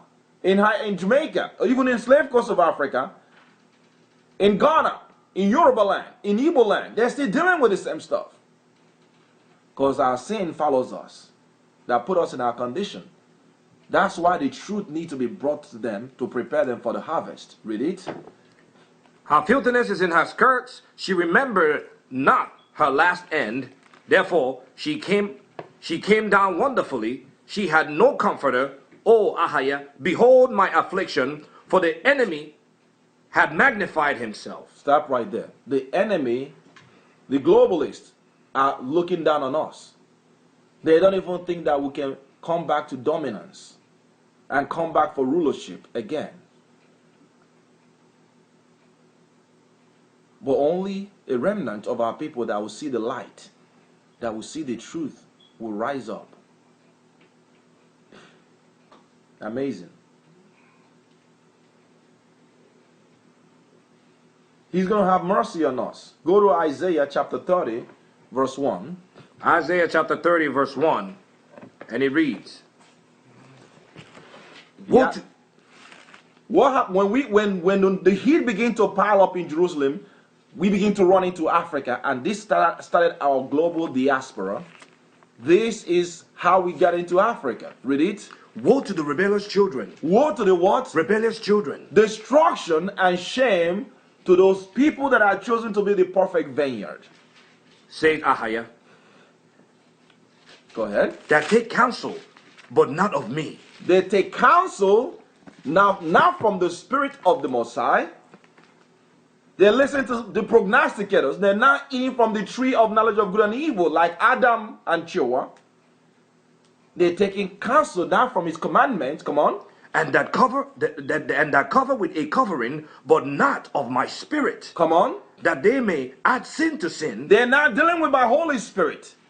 They're not being protected under my Holy Spirit so that they can live in disobedience, which is transgression of the law, sin. Come on. That walk down to go to Egypt. And They walk down to go to where? to Egypt. To where? Egypt. Where is Egypt? Africa. It's a book here called Stephen Jacobs, The Hebrew Heritage of Black Africa. We are in Africa, brothers and sisters. Amen. The real Jews. Starting from the time, because the heat was too much in Jerusalem, we begin to pile into Africa. We walk straight from Jerusalem. Here is Jerusalem, the little dot right there, through Suez Canal, right there, come down to Sudan, right there, around Ethiopia, and beyond Ethiopia.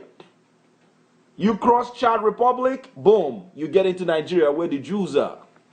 Across this region, we are this is the slave coast of Africa. Now unmuted. From Jerusalem, from kings to slaves, suffering. History shows what the Bible is saying. It says here, Stephen Jacobs, a European fake Jew and a historian, confirms the presence of Hebrew Israelites and Jews throughout the length and breadth of Africa, motherland, centuries ago and now. Documented with statistics and real figures and numbers. We couldn't stay in Jerusalem, and we begin to migrate down into Africa. That walk down to do what? That walk down to go into Egypt. That walk down to go into Africa. Because before you leave Jerusalem, the next place you're going to go into is where? Egypt.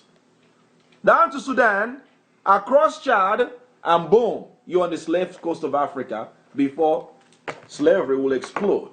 Read it. And have not asked at my mouth to strengthen themselves in the strength of Pharaoh. We trusted in the Africa because there were once a powerful civilization, the ancient Egyptians, black like us, but nonetheless not us. Go ahead. And to trust in the shadow of Egypt. To trust in the what? In the shadow of Egypt. Because we know that there's a Pharaoh land over there. Where was the Pharaoh land? The Pharaoh land was right here.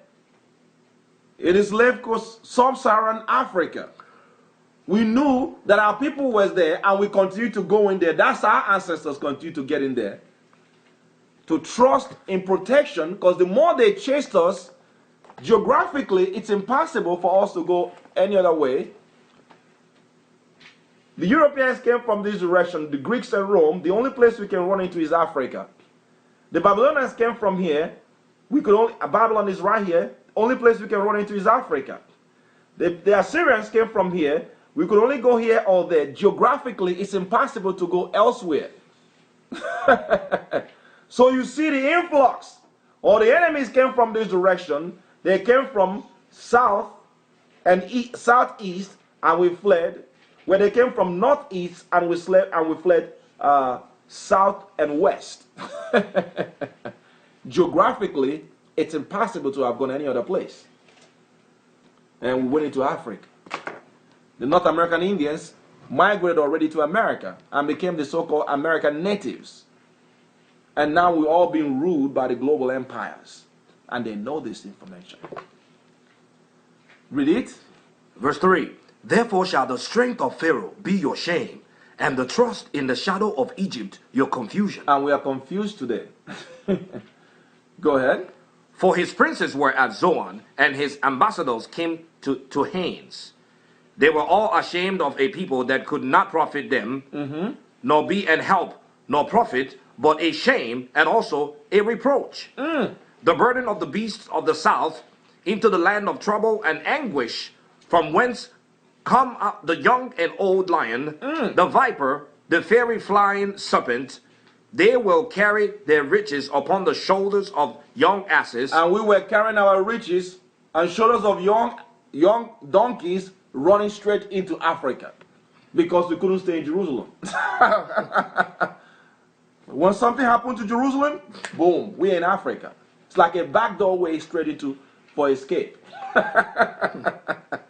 Go ahead. And their treasures upon the bunches of cornels, to a people that shall not profit them. To a people that cannot help us. Africa has not helped us.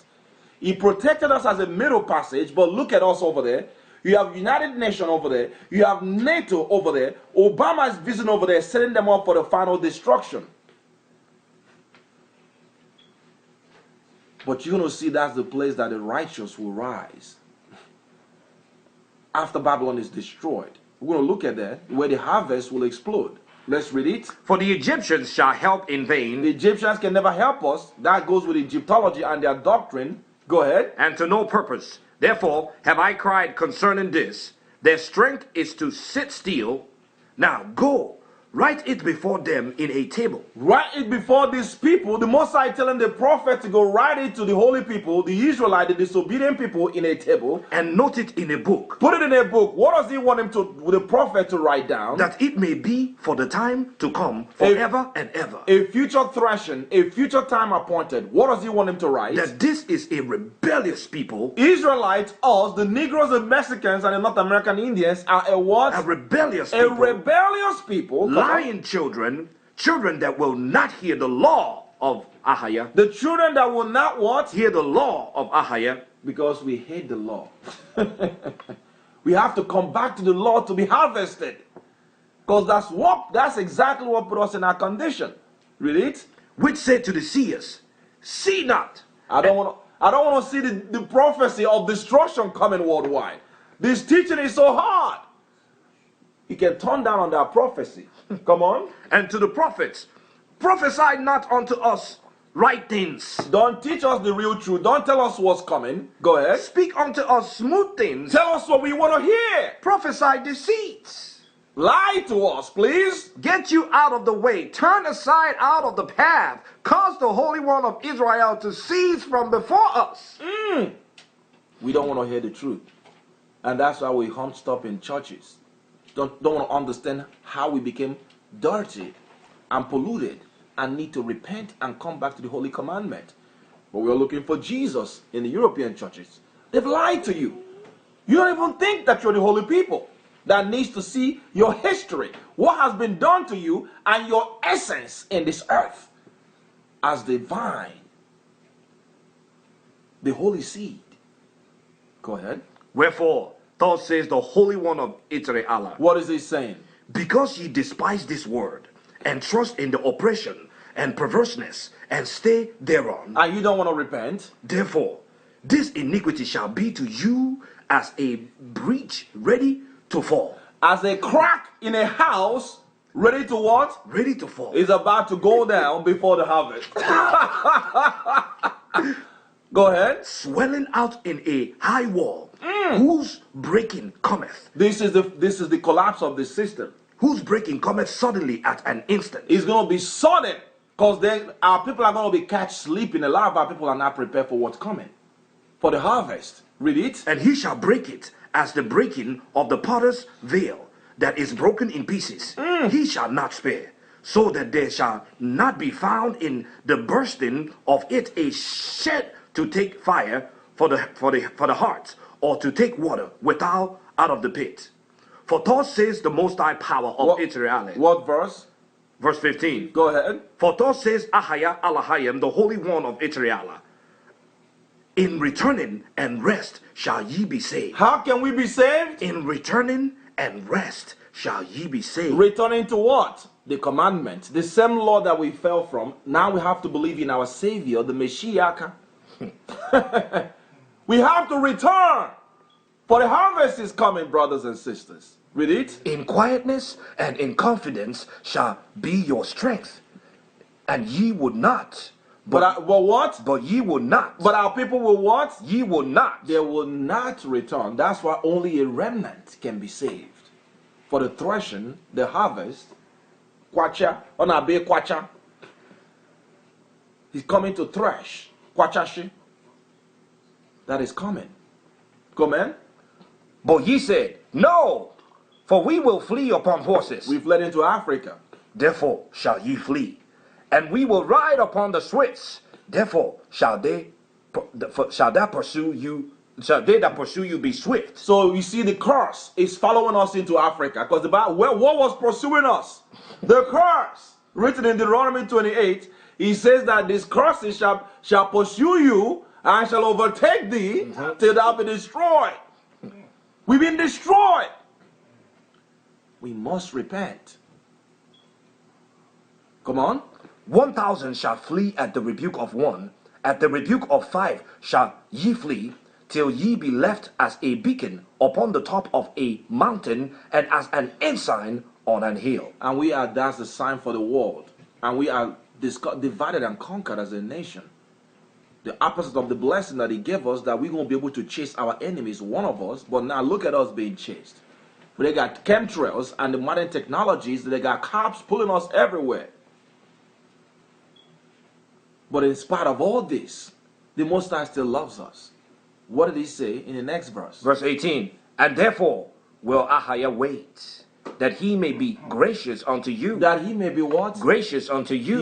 He was waiting for those ones that are there to receive the free gift of salvation. The free gift of coming back to him. To believe and repent and come back to the commandment and know who we are.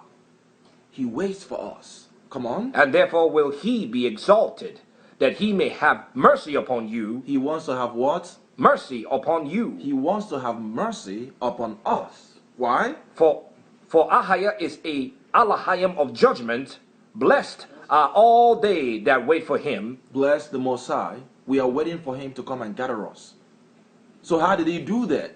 By sending his son, our own brother Eto, and our king. Let's look at that. Now go to the book of Corinthians, 1 Corinthians chapter 15. But before you go to 1 Corinthians, go to Hebrews chapter 2 verse 9. Hebrews, the book of the Hebrews, our book. Before the harvest comes, he did something for us. By sending his son, read Hebrews. Chapter 2 verse 9. Hebrews chapter 2 verse 9. And it says, but we see Yahweh, who was made a little lower than the angels, for the suffering of death. For the what? For the suffering of death. He suffered for us to die, because before you to live, you must first die. Crowned with glory of.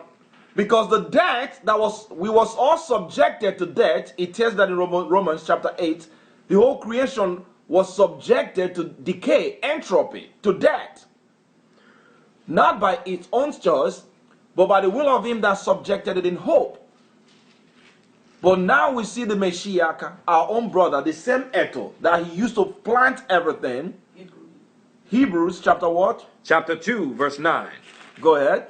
But now we see Yahweh, who was made a little lower than the angels, for the suffering of death, crowned with glory and honor, that he, by the grace of Elohim, should taste death for every man. To should taste death for what? For every man. Every Adam before they're going to be harvested. So we're telling the Gentiles now to even come and believe in the Savior of the Hebrews, the Hebrews, the power of us, the Israelites. We're calling our people and calling the Gentiles to believe too. Go ahead.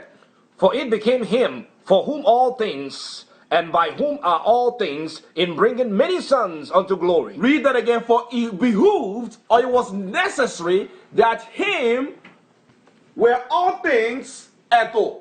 He is the beginning and the end. It was necessary that he come and die.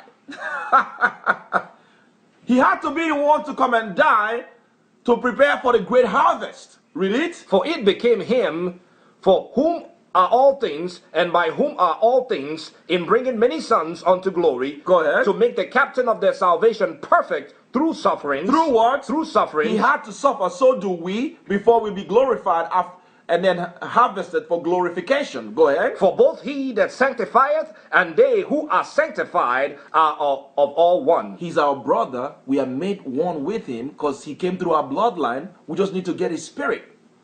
Come on. For which cause he is not ashamed to call them brethren, saying, He is not ashamed to call us his what? Brethren. That's why we call him our brother and our king, brothers and sisters. Because he came through our gene. Same thing.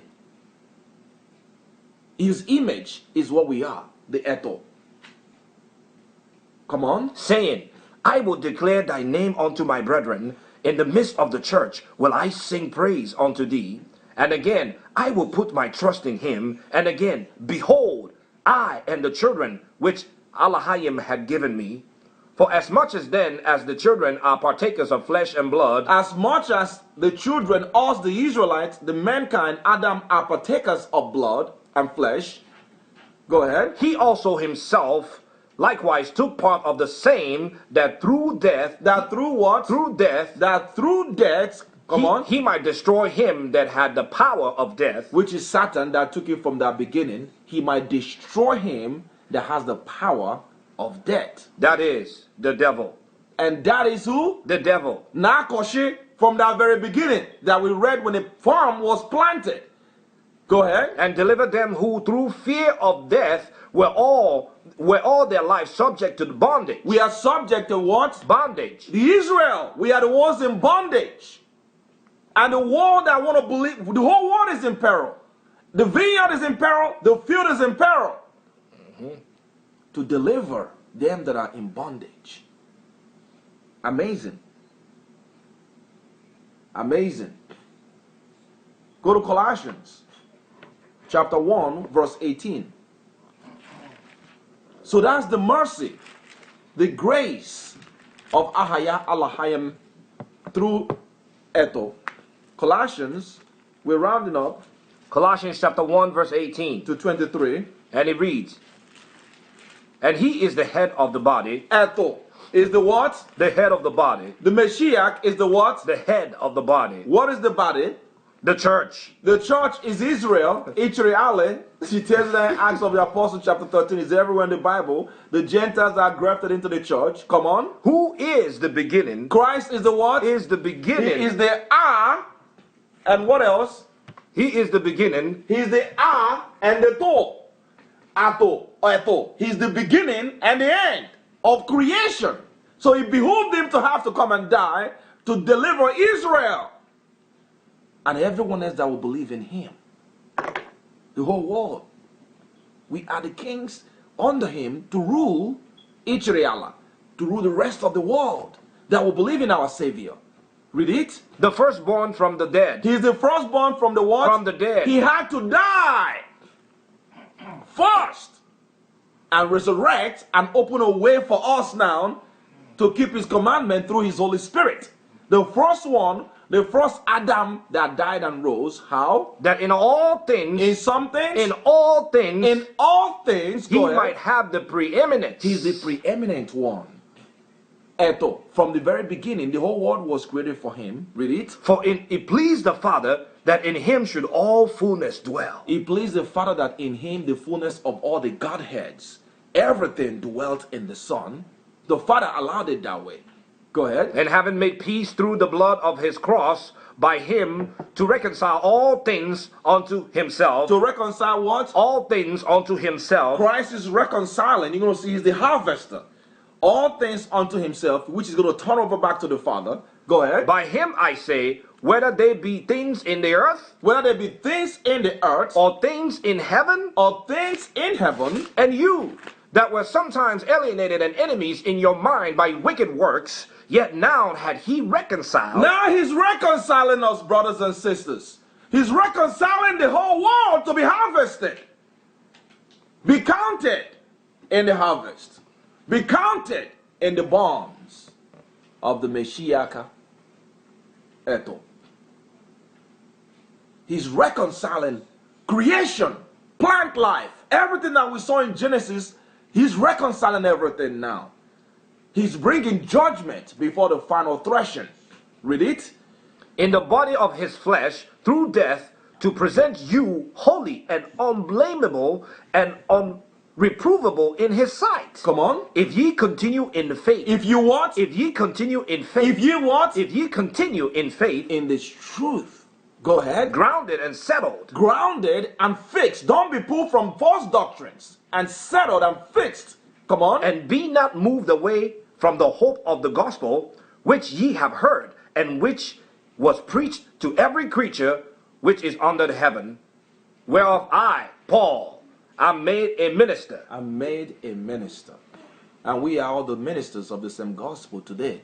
The Jews declaring the mysteries, the history of the gospel of Eto, the Mashiach. We are preparing for a harvest, brothers and sisters. Christ has reconciled, paid the price. He's reconciling everything. He's still doing it. Wow. He's telling the Israelite now, these are the Israelite in the church of Colossians, the Israelite in the church of the book of the Hebrews. He's telling us to get it together. Get it together. Amazing. Precept that with 1 Corinthians chapter 15 verse 22 to 28. 1 Corinthians chapter 15, verse 22. 1 Corinthians chapter 15, verse 22.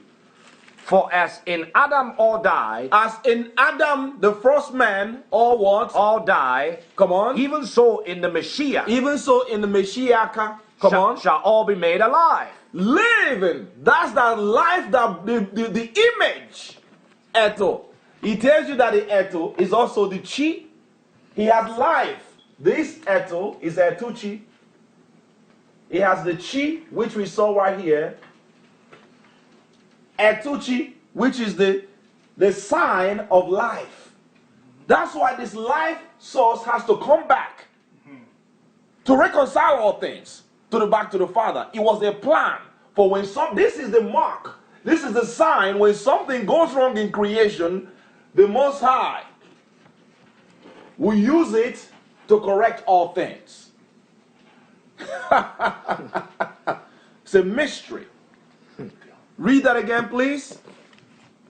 1 Corinthians chapter 15, verse 22. For as in Adam all die, We were subjected to death. even so in the Mashiach shall all be made alive. The life-giving spirit. Come on. But every man in his own order. What is the order? Christ, the Mashiach, the first fruit. The Mashiach is the what? The first fruit. That will be harvested. We've Ah. seen that many times. Come on. Afterward, they that are the Mashiach. Many brethren that is bringing unto glory. At his Israel at his what? At his coming. The second coming. And the Gentiles that will believe as well. And he's going to reward everyone according to the nation of Israel have a great reward in the kingdom. Because the whole world was meant for us. The Gentiles that will believe, that will reject all their gods, will benefit. Will be harvested. Come on. Then cometh the end, when he shall have delivered up the kingdom to Elohim. Christ, after he's reconciled everything with what? Deliver the kingdom to Elohim, Rulership back to the Father. even the Father. When he shall have put down all rule and all authority and power. He has put down every rulership, every government, every authority and power, he subdue everything. Come on. For he must reign till he had put all enemies under his feet. The last enemy that shall be destroyed is death. The last enemy that shall be destroyed is what? Is death. We have to prevail over death. Because death was made subjected to us. We said it, Most High said he appointed death to us in that large form, Erase, when we broke it. Just like the nation of Israel, we've been in peril for breaking the commandments and we're dying as a nation. And the Gentiles are having privileges over us. So now he's telling our people to wake up and prepare. Come on. For he had put all things under his feet, but when he said all things are put under his feet, it is manifest that he is exempted, which did put all things under him. Talking about the Mosai, because Christ is not under the Mosai. The Mosai and Ononelu is over the Messiah. He's the head of the Messiah, the Eto. Come on. And when all things shall be subdued unto him, then shall the Son also himself be subjected unto him. The Mosai Son will be what? Subjected to the Father. Letting you know that Christ is the plan of salvation. He's the key. He's the turnkey. He's the emblem. He's the solution. He's the sign. Atoba. Etu Chineke. Come on. He be subject unto him that put all things under him. Stop right there. So let's go now to Hebrews, back to Hebrews chapter 10 and read verse 1 to 3. Because he went back into the heavenly realm. When he died, the Father is using him to do all the work, to do the harvesting. Hebrews chapter 1 verse 1. Chapter 10. Hebrews chapter 1. Yeah, we're going to go to 10 afterwards. Let's go to Hebrews chapter 1 and then read verse 1 to 3. Okay. The book of the Hebrews. Hebrews chapter 1 verse 1. The book of the Negroes. Let's read it. Elohim, who at sundry times and in divers manners spake in times past unto the fathers by the prophets. By the what? By the prophets. Go ahead. Had in these last days spoken unto us by his own Son. By his own what? By his own Son. Christ is now speaking in these last days. Come on. Whom he had appointed heirs of all things, by whom also he also made the world. By Christ he what? Also made the world. Now you see that? The two worlds. Eto. He made the worlds of the Jews and the Gentiles. He made the worlds, heaven and earth. Many different worlds. Come on. Whom being the brightness of his glory and the express image of his person. Of his personhood. Christ is the image of the Father. Come on. And upholding all things by the word of his power, when he had by himself purged our sins, sat down on the right hand of the majesty on high. When Christ purged our sins, what did he do? He sat down at the right hand of the majesty on high. He sat down on the right hand of glory. On high. Down to verse 10 now. Okay. Chapter 10 now. Of the same book, Hebrews. Hebrews chapter 10. Verse 12 to 14. From verse 12, and he reads. But this man, after he had offered one sacrifice for sins forever, he offered sacrifice for who? For sins forever. For the nation of Israel. For us. First to the Jews and then to the Gentiles. He offered one sin forever. Come on. Sat down on the right hand of Elohim. He's the right hand. So whenever I hear the word the right hand, he's referring to the Messiah. He's one that sits on the right hand of glory. He sat down on the right hand of the Father. Come on. From henceforth, expecting till his enemies be made his footstool. He's expecting for the Father to release him to deal with the enemies. Because first he came to be, go to Luke real quick. The book of Luke, chapter 1 verse 68 real quick. He's coming to deal with the enemies of Israel. Luke chapter 1 verse 68, quick precept. Luke chapter 1 verse 68. Yes. Blessed be Ahaya Elohim of Israel, for he had visited and redeemed his people. When he sent that seed, the sign, the eto, visited and redeemed his people. Come on. and had raised up an horn of salvation for us, Christ is the horn of salvation for who? for us in the house of his servant David, The servant David, as he promised. Come on. as he spake by the mouth of his holy prophets, which have been since the world began. All the prophets has been speaking about the sign from the beginning of the world. And what is he going to do? That we should be saved from our enemies. So he's coming to deal with the enemies of Allah and deal with the enemies of the Most High. So the enemies of the Creator is our enemies. That's right. The powers and the ruling class of the earth, the European power, the American government, all the governments of this earth under the luminous power that have been oppressing us, he's coming to deal with them. That's why you see the earth in its condition. And things will accelerate even worse. That we should be saved from our enemies, come on. And from the hand of all that hate us. Go ahead. To perform the mercy promised unto our fathers, and to remember his holy covenant, the oath which he sware to our father Abraham, come on. that he would grant unto us, that we, being delivered out of the hand of our enemies, might serve him without fear, in holiness, righteousness, before him all the days of our lives. So they know that we're going to be priests and kings when this all is done away. So you think that the powers controlling this earth under Satan wants to see us do this? No. They loathe this. So back to what you were reading. So we read that in Hebrew, Christ is waiting for this to judge the enemies. Hebrews chapter 10. Yeah, Hebrews chapter 10, right? Yeah, verse 12. Verse 12. Verse 18 actually. No, verse 12. That was 12. Okay. Yep. But this man, after he had offered one sacrifice for sin forever, sat down on the right hand of Elohim from henceforth, expecting till his enemies be made his footstool. Expecting the enemies of Israel, the enemies of people that hate the laws of Israel, to be what? To be made his footstool. Go ahead. For by one offering he had perfected forever them that are sanctified, whereof the Holy Spirit also is a witness to us. For after that he had said before. See there? That was verse 14, right? I wanted to stop in verse 14. All right. Trying to round up down. Genesis. So let's look at the harvesting now. We're almost done. The harvesting is waiting to start. That's why Christ is waiting to be unleashed. He's waiting to be released to start the harvesting process. Kwachashia is going to cut the earth into pieces.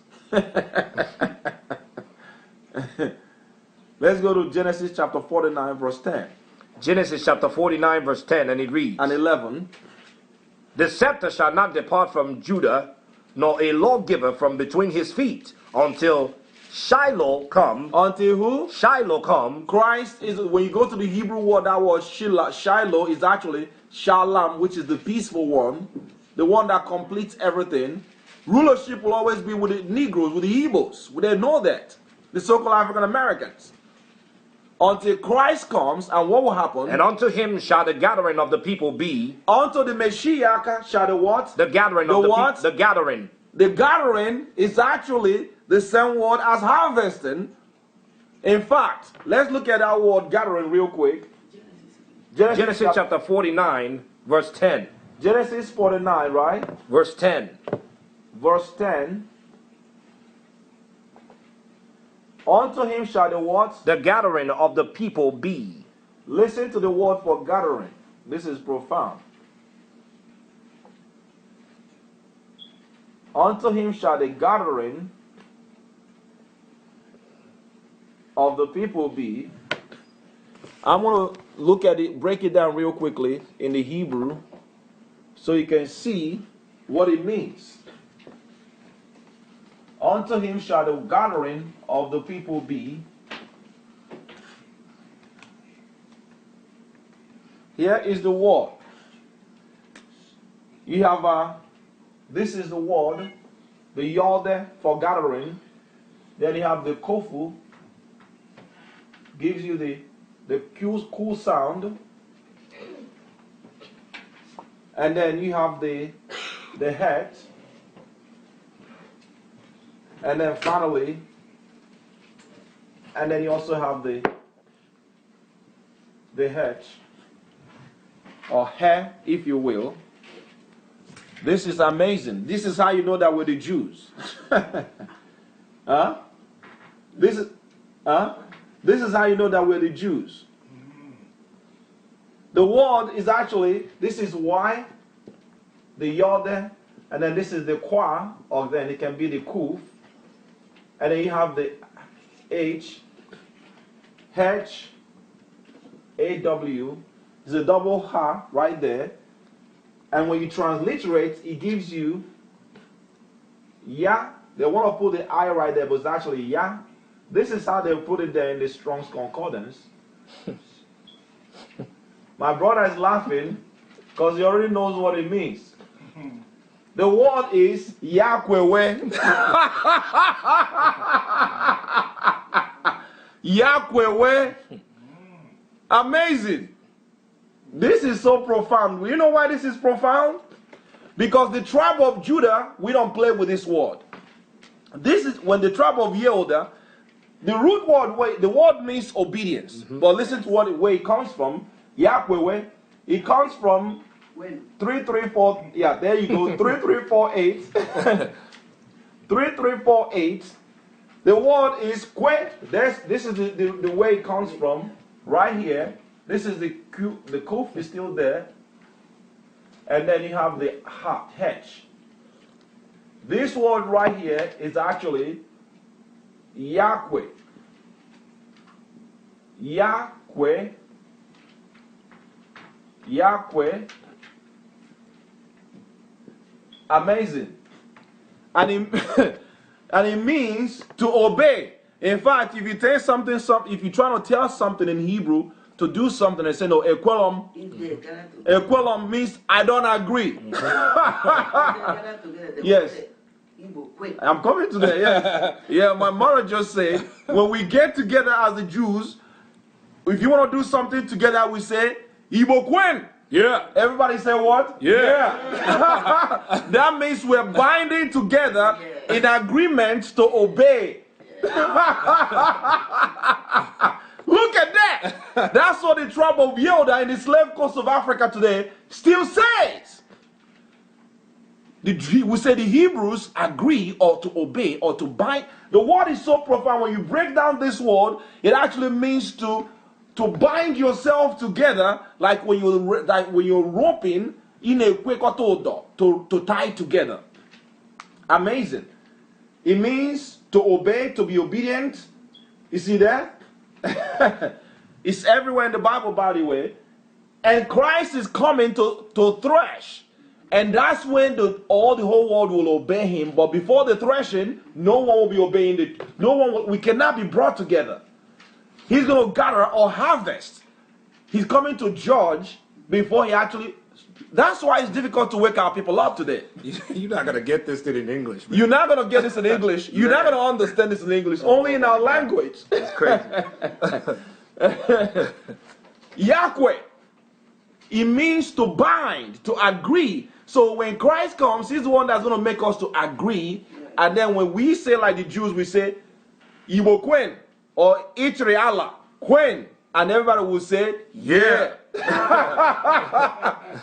Now we're going to be believing the truth and operating as one. That word is like when you take a rope and you tie everything and it's one. And Christ is the one that's coming to bind us and make us to agree. But now we are divided. We are divided as a nation. And that's why you're telling our brothers and sisters, you got to keep the commandments. You got to do this. There's a harvest coming. We're being prepared for harvest. And only the obedient people will make it. They don't want to hear that. They say, I'm a Christian. I'm a Republican. I'm a Democrat. I'm a this, I'm a that. I don't want to believe the truth. I'm westernized. But we're still the people nonetheless. So here we go. Unto him shall the what? Unto him shall the gathering of the people be. Go ahead. Binding his foal unto the vine, and his ass colt unto the choice vine. Come on. He washed his garments in wine, and his clothes in the blood of grapes. And his clothes in the what? Blood of grapes. Because it's coming for war. he's coming to fight. Whose blood is he coming to? Isaiah chapter 63, real quick. Let's see who's coming to fight. Because he's the one that's going to be for us. He's going to make us to be able to agree together. Now we don't agree. We're so divided and destroyed as a nation. Isaiah chapter 63 verse 1. Whose blood does he have on over his garment? Let's read it. Isaiah chapter 63 verse 1, and he reads, Who is this that cometh from Edom? Who is this that what? Cometh from Edom. Cometh from Edom, the European powers that are controlling the earth, the elite, the Amalekite. This is a vision of the resurrected Christ coming to take down the earth. Because he's waiting to be unleashed. Read it. With dyed garments from Bozrah. From where? From Bozrah. The capital city of the European power, when they were in Jerusalem, when they were in Middle East, Bozrah. This that is glorious in his apparels, travailing in the greatness of his strength. Oh, traveling with his greatness of his strength. Traveling in the greatness of his what? His strength. What you're seeing is Christ after he has destroyed the European powers that are controlling this earth under Satan. Not the ones that are obedient to him, but the wicked that are controlling the earth under them. That's why they don't want this truth to come out. Because this is the image, the perfect man made. The image coming to fight against them. This is the alien that they're telling you in Hollywood. Come on. I, this that speak in righteousness, mighty to save. Mighty to save.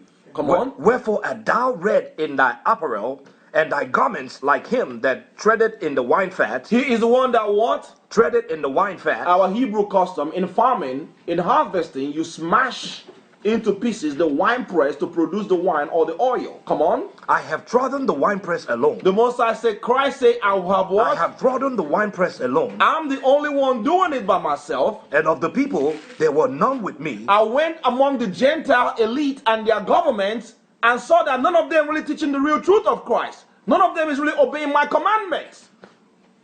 I've trodden the winepress by myself. No one is really believing in the truth. Come on. For I will tread them in mine anger, and trample them in my fury. Come on. And their blood shall be sprinkled upon my garments. Ooh, that's why you see that his garment was full of blood of grapes, bloody. Come on. And I will stain all my garments. I will stain all my remnants. Go ahead. For the day of vengeance is in my heart. The day of what? Vengeance is in my heart. When he's coming to retribute and raise back his people, the Israelites and all righteous people. Come on. And the year of my redeemed is come. Who are his redeemed? Israel. Come on. And I looked, and there was none to help. I wondered that there was none to uphold. Therefore, my own arm. Therefore, my what? My own arm. The Most High sent Christ to bring what? Brought salvation unto me. Yahweh. Yahweh. He's the one that's called Yahweh or salvation to bring harvesting, to harvest the earth. Harvest the Israelites and harvest the Gentiles. You go Revelation, you read the same thing too. My own arms brought salvation to me. Read it. And my fury, it upheld me. My own fury, which is because Christ is part of the Alahayim. That's why that part of him that's bringing salvation kept the Father cool. Otherwise, the Father would have broken out and destroyed the earth. That sacrifice that he did on the cross is immense. Powerful. You want to go to Revelation chapter 11? All right. Where he talked about he is the wall of Alahayim. Revelation chapter 11, I believe, where he tells you that that same war that's coming to harvest is coming with fury and anger to thresh. He coming with fury and anger to thresh the earth.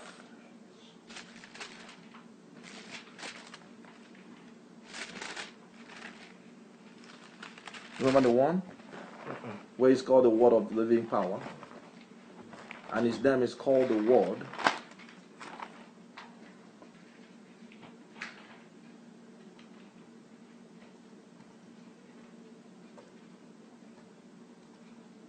It's called the word of God. It's coming to thresh.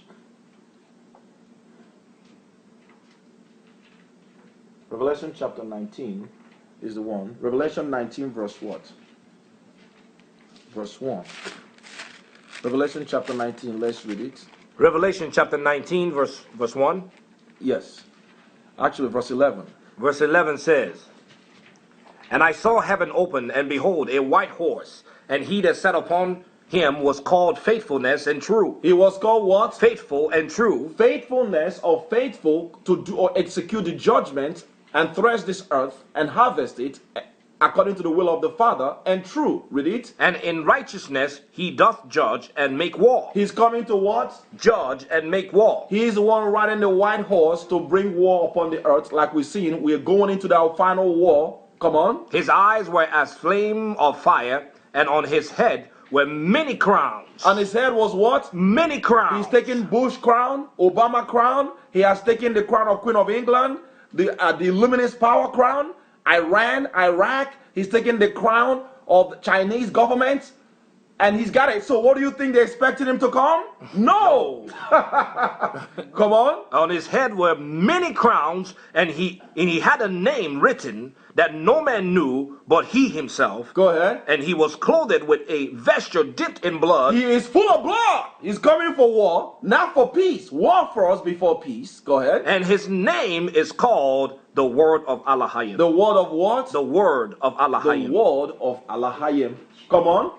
And the armies which were in heaven. And the what? The armies which were in He's heaven. coming with what? The armies. Military power. Angelic military. This is the real alien invasion.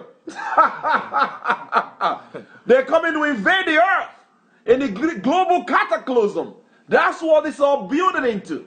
The armies which are in heaven coming to earth, come on, followed him upon white horses, clothed in fine linen, white and clean. And out of his mouth goeth a sharp sword. So you're going to do what with it? That with it he should smite the nations. He should smite the what? The nations. The Gentile government that have destroyed the nation of Israel. Come on. And he shall rule them with a rod of iron. The law in power. Come on. And he treadeth the winepress of the fierceness and wrath of Almighty Allahayim. Almighty power. Christ is coming to thresh, to harvest the earth, to thresh. It's funny how you use Allah Shoda here. Yes. Because of Almighty. Because it's coming. Yes, it's coming to smash this earth, man. Woo! This is going to be great, man. My brother just identified it. He says it's amazing how they use the one. He threaded the earth with the fierceness of the what? Almighty Allah Shoda there, which is the one that the supreme almighty power. He'll crush this earth. Man, this is so specific, man. Yeah. Christ, that's why you see the government fear the return of this one. This is the one they fear. He's coming to take care of business. So we tell our people to get rid of all the idolatries, come out of all these false churches, and get ready for Christ's return. He's coming to bring us back, to harvest us. Let's try to finish this teaching, brothers. Hang in there. I want to finish this thing strong. Let's go now to book of John chapter 15, verse 1 to 17. This is he speaking. Yakenen chapter 15, verse 1 to 7. Let's read it. John chapter 15, verse 1, and it reads, I am the true vine. What did Christ say? I am the true vine. He said what? I am the true vine. Come on. My Father is the husbandman. My Father is the owner. He is the Ethel that was planted, that every life emanates from. Life flows from and through him and touches the earth. He behooved him that he had to come and die to bring everlasting life. He is the true vine, and the Father is the owner that did the planting with him in the beginning, or through him. Amazing. Exactly what the Holy Scriptures said. Come on. Every branch in me that beareth not fruit, he taketh away. And every branch that beareth fruit, he pruneth it, that it may bring forth more fruit. Now ye are clean through the words which I have spoken unto you. Abide in me, and I in you, as the branch cannot bear fruit of itself, except it abide in the vine. No more can ye, except ye abide in me. Go ahead. I am the vine. I am the vine. Ye are the branches. Ye are the branches. that are coming out of him, we're extensions of him. Come on. He that abideth in me, and I in him, the same bringeth forth much fruit. Gentle. For without me, ye can do nothing. Without me, you can what?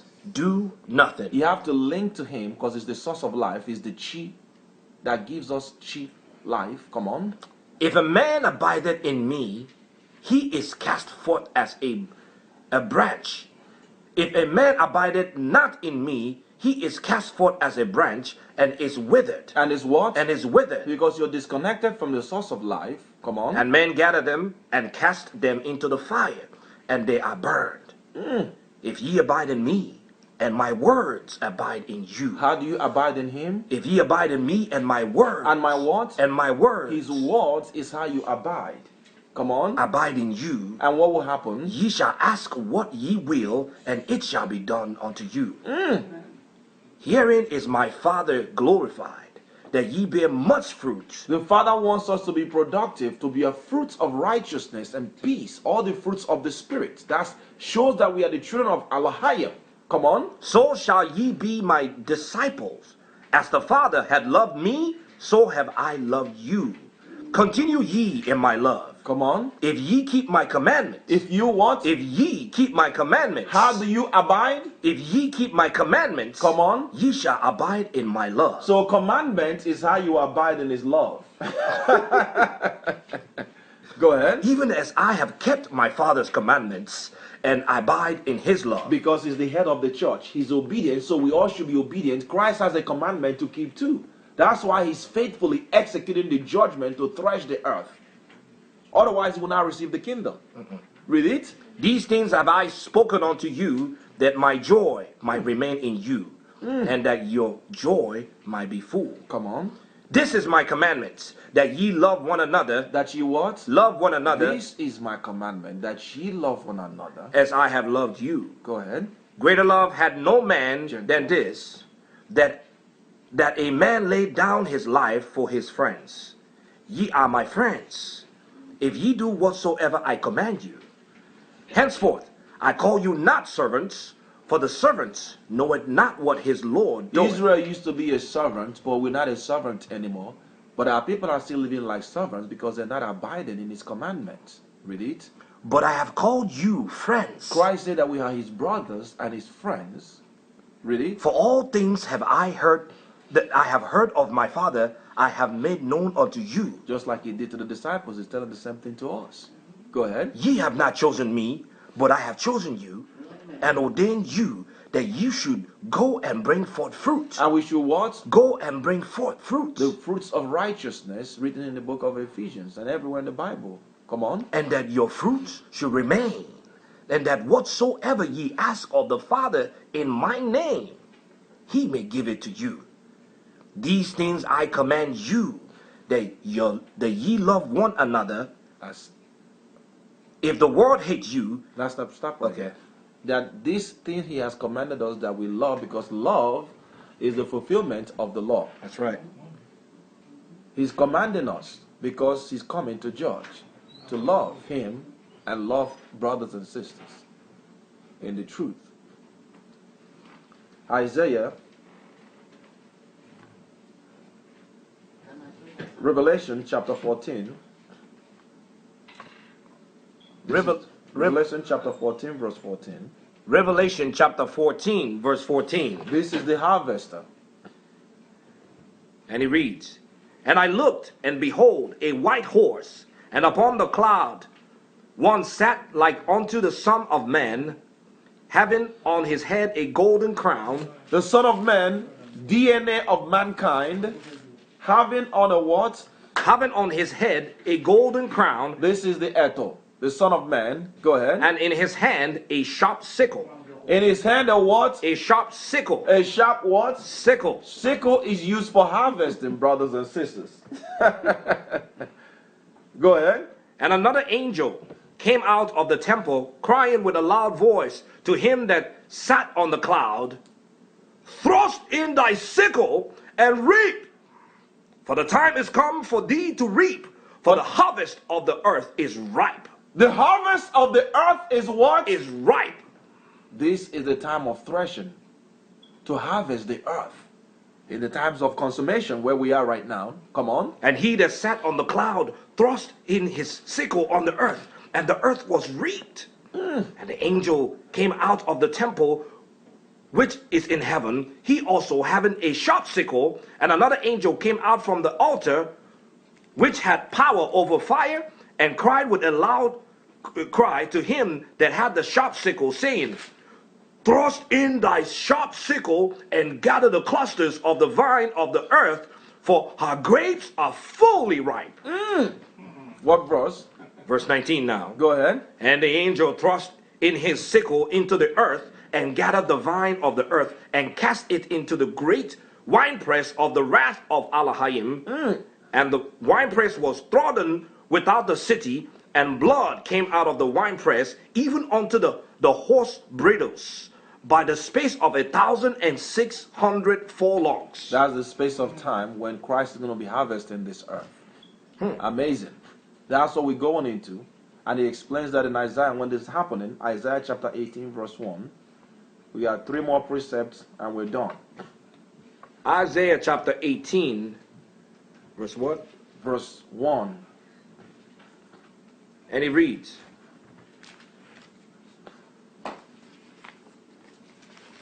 Yacheya or Yache Yawa 18 verse verse 1. 1 to 7. And it reads, Woe to the land shadowing with wings. Destruction and shame to what? To the land shadowing with wings, What land is he speaking about here? Go ahead. which is beyond the rivers of Ethiopia. Beyond the what? The rivers of Ethiopia. This is the rivers of Cush. This is the map of Africa, including Jerusalem, like I've shown before. Here you see Jerusalem. You come down right here when we fled, like I showed previously. This is the area where we fled into and moving to Slave Coast. Here is where Cush is. All this area was already occupied in Northeast Africa. So we were forced to go over there. So when you see the rivers of Egypt, River Nile comes down here and joins the river Ethiopia right here. So what you're seeing is that beyond the rivers of Ethiopia, the land that he's speaking about is beyond what? Beyond what? The rivers of Ethiopia. The land is beyond what? The rivers of Ethiopia. What is he referring to? He's looking at the slave coast of Africa. This is beyond the rivers of Cush. This is the rivers of Cush down here, rivers of Ethiopia. Because we saw that we fled into those places. In Egypt, we saw that Israelites are in Africa, where they got the slaves to the Americas. So this is the landmass that is speaking on the slave coast of Africa, where they got the slaves from. Because you're going to see that when America is destroyed, we're going to be heading back to the slaves coast, not going to be in Egypt, in Cush, in Patros, beyond, even beyond the rivers of Ethiopia, where we fled into. This is the focus of this prophecy. Pay attention. Read it. Woe to the land shadowing with wings, which is beyond the rivers of Ethiopia, that sendeth ambassadors by the sea, even in vessels of bulrushes. When you look at the word sea, it tells you this is the Mediterranean Sea and the sea coast right there in the coast of Africa. We're sending ambassadors or representatives. This is, where are they sending ambassadors and representatives to? Even in vessels of bulrushes upon the water, saying, We used to send people from here, sending our people that were, because the Israelites was already scattered into Africa, scattered in this region before slavery to the Americas. And what were we doing back then? We were in Africa before anything that was like America. saying, Go ye, swift messenger, Go ye, swift messengers. Where are they going? to a nation scattered and peeled, To a nation torn apart. to a people terrible from their beginning hitherto. We were terrible because we ruled this earth with the power of the angels of the Most High under David, Solomon, all the prophets, Joshua, all the ancients, that when we were obedient, King David, we were terrible and the nation revered us. And that is why they don't want us to wake up. To a nation scattered from Jerusalem and peeled. So we were sending envoys from this area. We were all the way even in North Africa, sending them back to Jerusalem to see if they can connect with some of our people that was there before our total diaspora. This is before the time of the Romans. Come on. To a nation scattered and peeled. To a nation scattered and peeled, even during the time of Romans, come on. To a people terrible from their beginning hitherto. A nation meted out and trodden down. We are a nation what? Meted out and trodden down. Destroyed and reduced to nothing. Meted out and torn apart and reduced to nothing. Come on. Whose land the rivers have spoiled. Go ahead. All ye inhabitants of the world and dwellers of the earth, see ye. See ye. What does he want the earth to see? Come on. When he lifted up an ensign When he lifted up an ensign on the mountains. on the mountain, when is he doing this? In Isaiah chapter 11, read there real quick. Isaiah chapter 11, when the Most High is going to show his sign. The sign is who? Eto. Christ. Yache. Yache ya. Isaiah chapter 11, and it says here, verse 10. Read it. Oh, okay. I'm going to read it. All right. And in that day there shall come a root of Yashi, of Yashi. That's Jesse in English, but in Igbo or Hebrew is Yoshi. We shall stand up one ensign of the people, and to it shall the Gentiles seek. Even the Gentiles are going to be believing now, because America is already destroyed. All the Gentile government has been reduced to nothing. Only the nation of Israel will have the hope and the light for the world. Before the threshing, before the harvest. Kwashiro. We shall stand for an ensign of the people, to each shall the Gentiles seek, and his resting place shall be glorious. And it shall come to pass in that day that the Most High shall set his hand again the second time. The first time was when we were in Jerusalem. The second time is the second returning, when it's coming to harvest the earth. To recover the remnant of his people, we shall be left in Assyria, and from Egypt. Think about it. Egypt in Africa. Assyria, where the North American Indians went before they came to America. From Assyria, from Egypt, from Patros, right here. Patros. In Africa. From Cush. In Africa. The Cushites are the Ethiopians. From Elam. Over there by Assyria. Babylon. And from Shinar, Babylon, and from Hemek, and from the islands of the sea, all the different islands of the sea, this is the gathering, the threshing of the earth. And he shall set up an ensign for the nation, and shall assemble the outcasts of Allah, and gather together the dispersed of Yehuda from the four corners of the earth. The 12 tribes of Israel will come back again. This has not happened. This prophecy, letting you know that the Jewish Zionists in Jerusalem did not fulfill this prophecy. The threshing hasn't happened yet. They are fake Jews. That's right. Invented Jews. Where? From the Caucasus Mountains of Georgia, Russia. They need to repent before the threshing. So we're telling them the same thing. So pick up from where you left off. Isaiah chapter 18 verse 3. All ye inhabitants of the world and dwellers of the earth, see ye, when he lifted up an ensign on the mountains, and when he bloweth a trumpet, hear ye. For so the Ahaya said unto me. Listen to what Ahaya said to the prophet Yacheyawa, Isaiah. What did he say to him?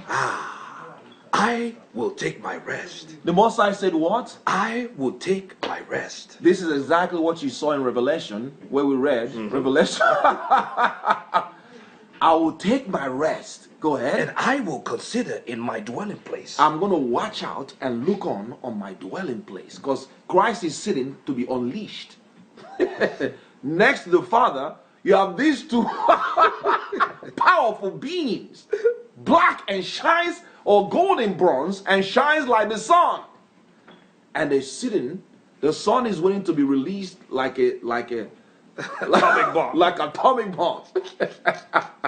And they're sitting. The Most High say, I will wait. This is a farmer now, to before he go to harvest. I will wait on my what? I will take my rest. What verse? And verse 4 now. Go ahead. And I will consider in my dwelling place. I'm going to be watching and looking around from my dwelling place. Like a clear heat upon herbs. Like a clear heat, when the heat is actually drying the herbs that that you farmed on, come on, and like a cloud of dew, like a what? a cloud of dew, A dew of the morning, in the heat of harvest, in the heat of what? of harvest, Of what? of harvest. Kwashe? What about the harvest? For afore the harvest, Regarding the harvest, when the bud is perfect, when the bud is what? is perfect, Come on. and the sour grape is And ripened the perfect ripen of the sour grape, what will happen? in the flower, In the flower, he shall both cut off the sprigs with pruning hooks,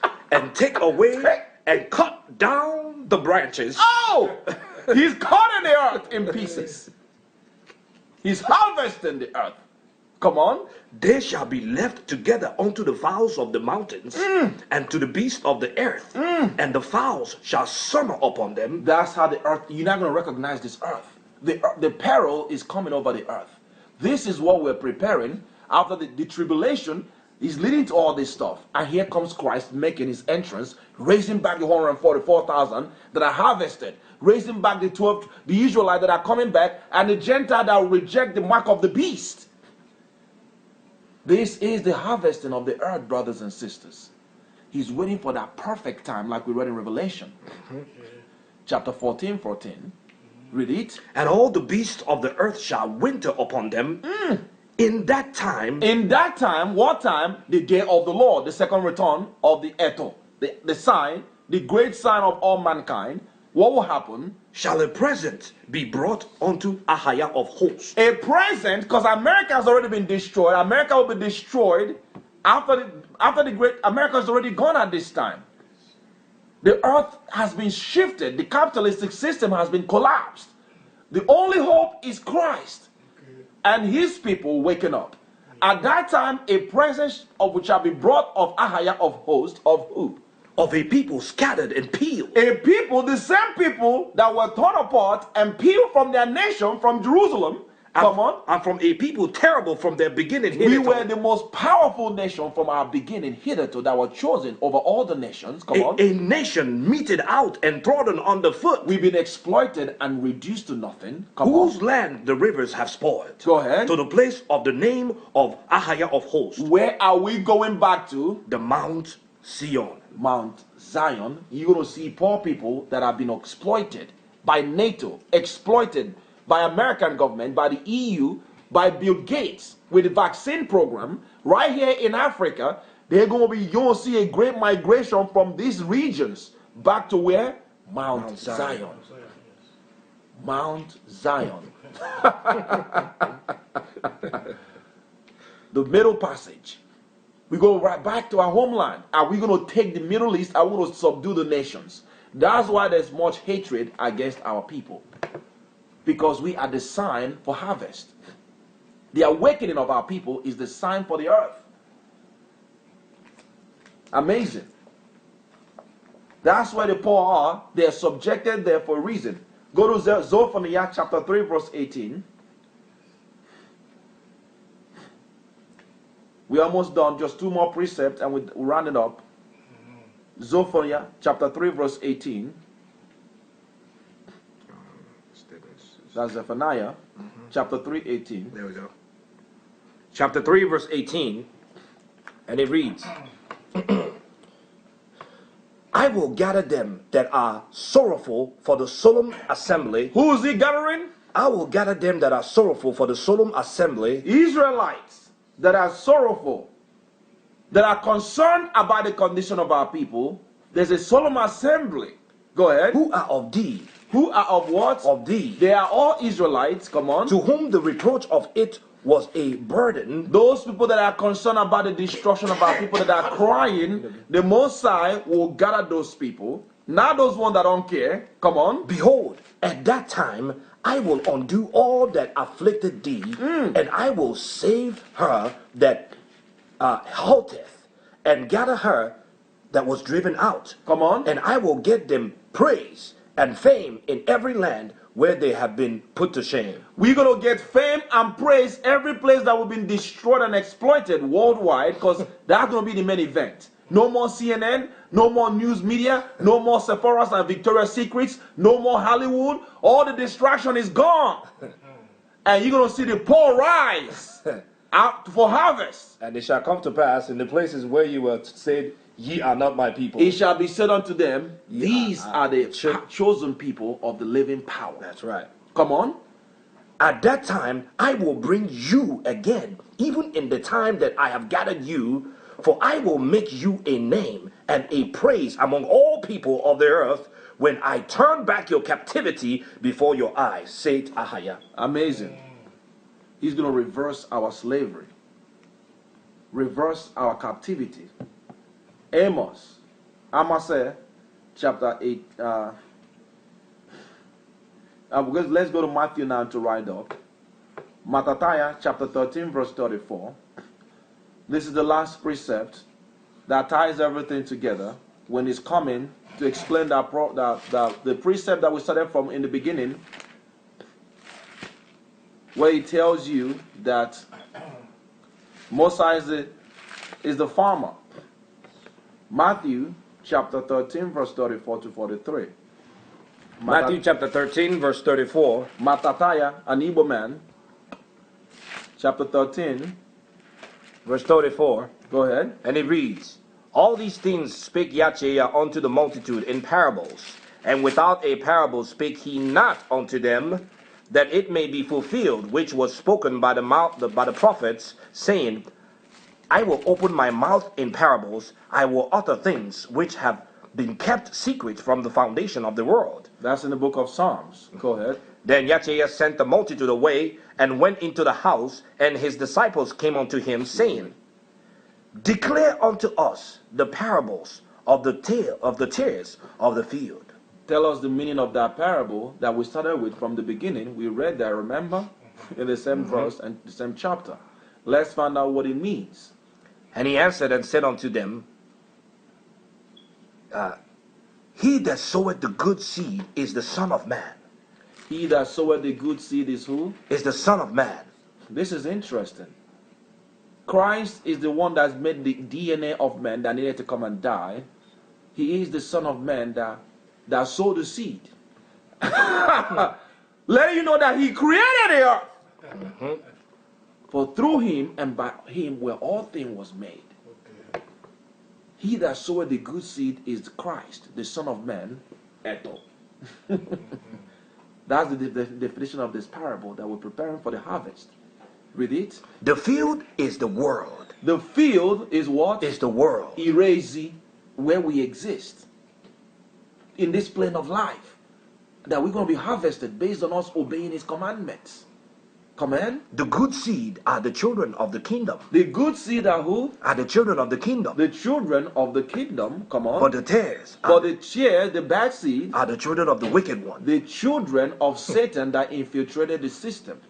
Come on. The enemy that sowed them is the devil. The enemy that sowed them is who? The devil. Nakoshi. We saw that he put in wickedness and darkness and exposed that scientific, intellectual, prognosticative knowledge that the whole world functions through, your science industry, your technological industry, that we learn in the school from the tree of knowledge of good and evil.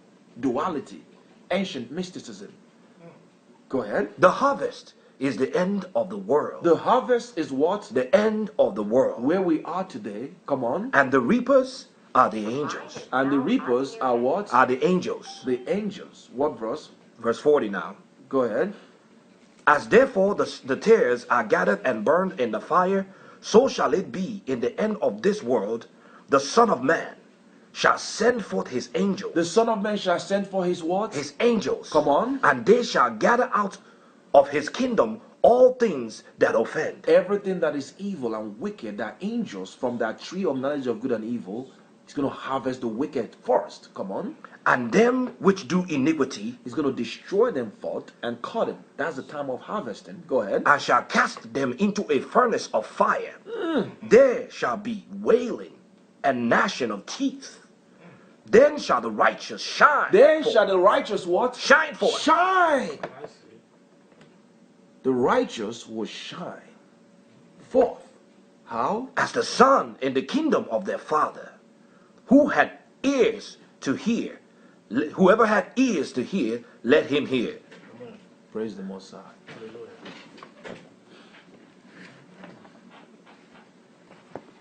Whoever have ears, let him hear. That ends the teaching. The righteous will shine forth like Christ.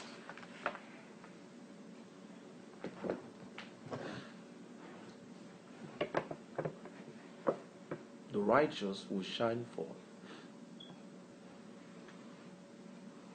They will shine like the sun. It's bringing light. We are preparing for the great threshing, the great harvest. We gotta get ourselves in order, get our families in order, get our brothers and sisters in order. The nation of Israel gotta get back in order to build the nation of Israel. The Gentiles needs to help us to build our nation back and reverse what has been done. He that have ears, let him hear. It was all a parable. This whole life is a parable. That's what Christ just explained. Ijenu, Eloah, Irezi, Ana Kwachashai. We are being, that's the Hebrew word, Kwachashi, to thresh, to cut. He's cutting the wicked, he's harvesting the righteous, and putting in bonds, and rewarding everything, putting things back in how it's supposed to be to correct this whole mess. So we will start broadcasting. If you're watching on live stream, we're going to be praying here on any meeting, brothers and sisters, and we're going to end this teaching now.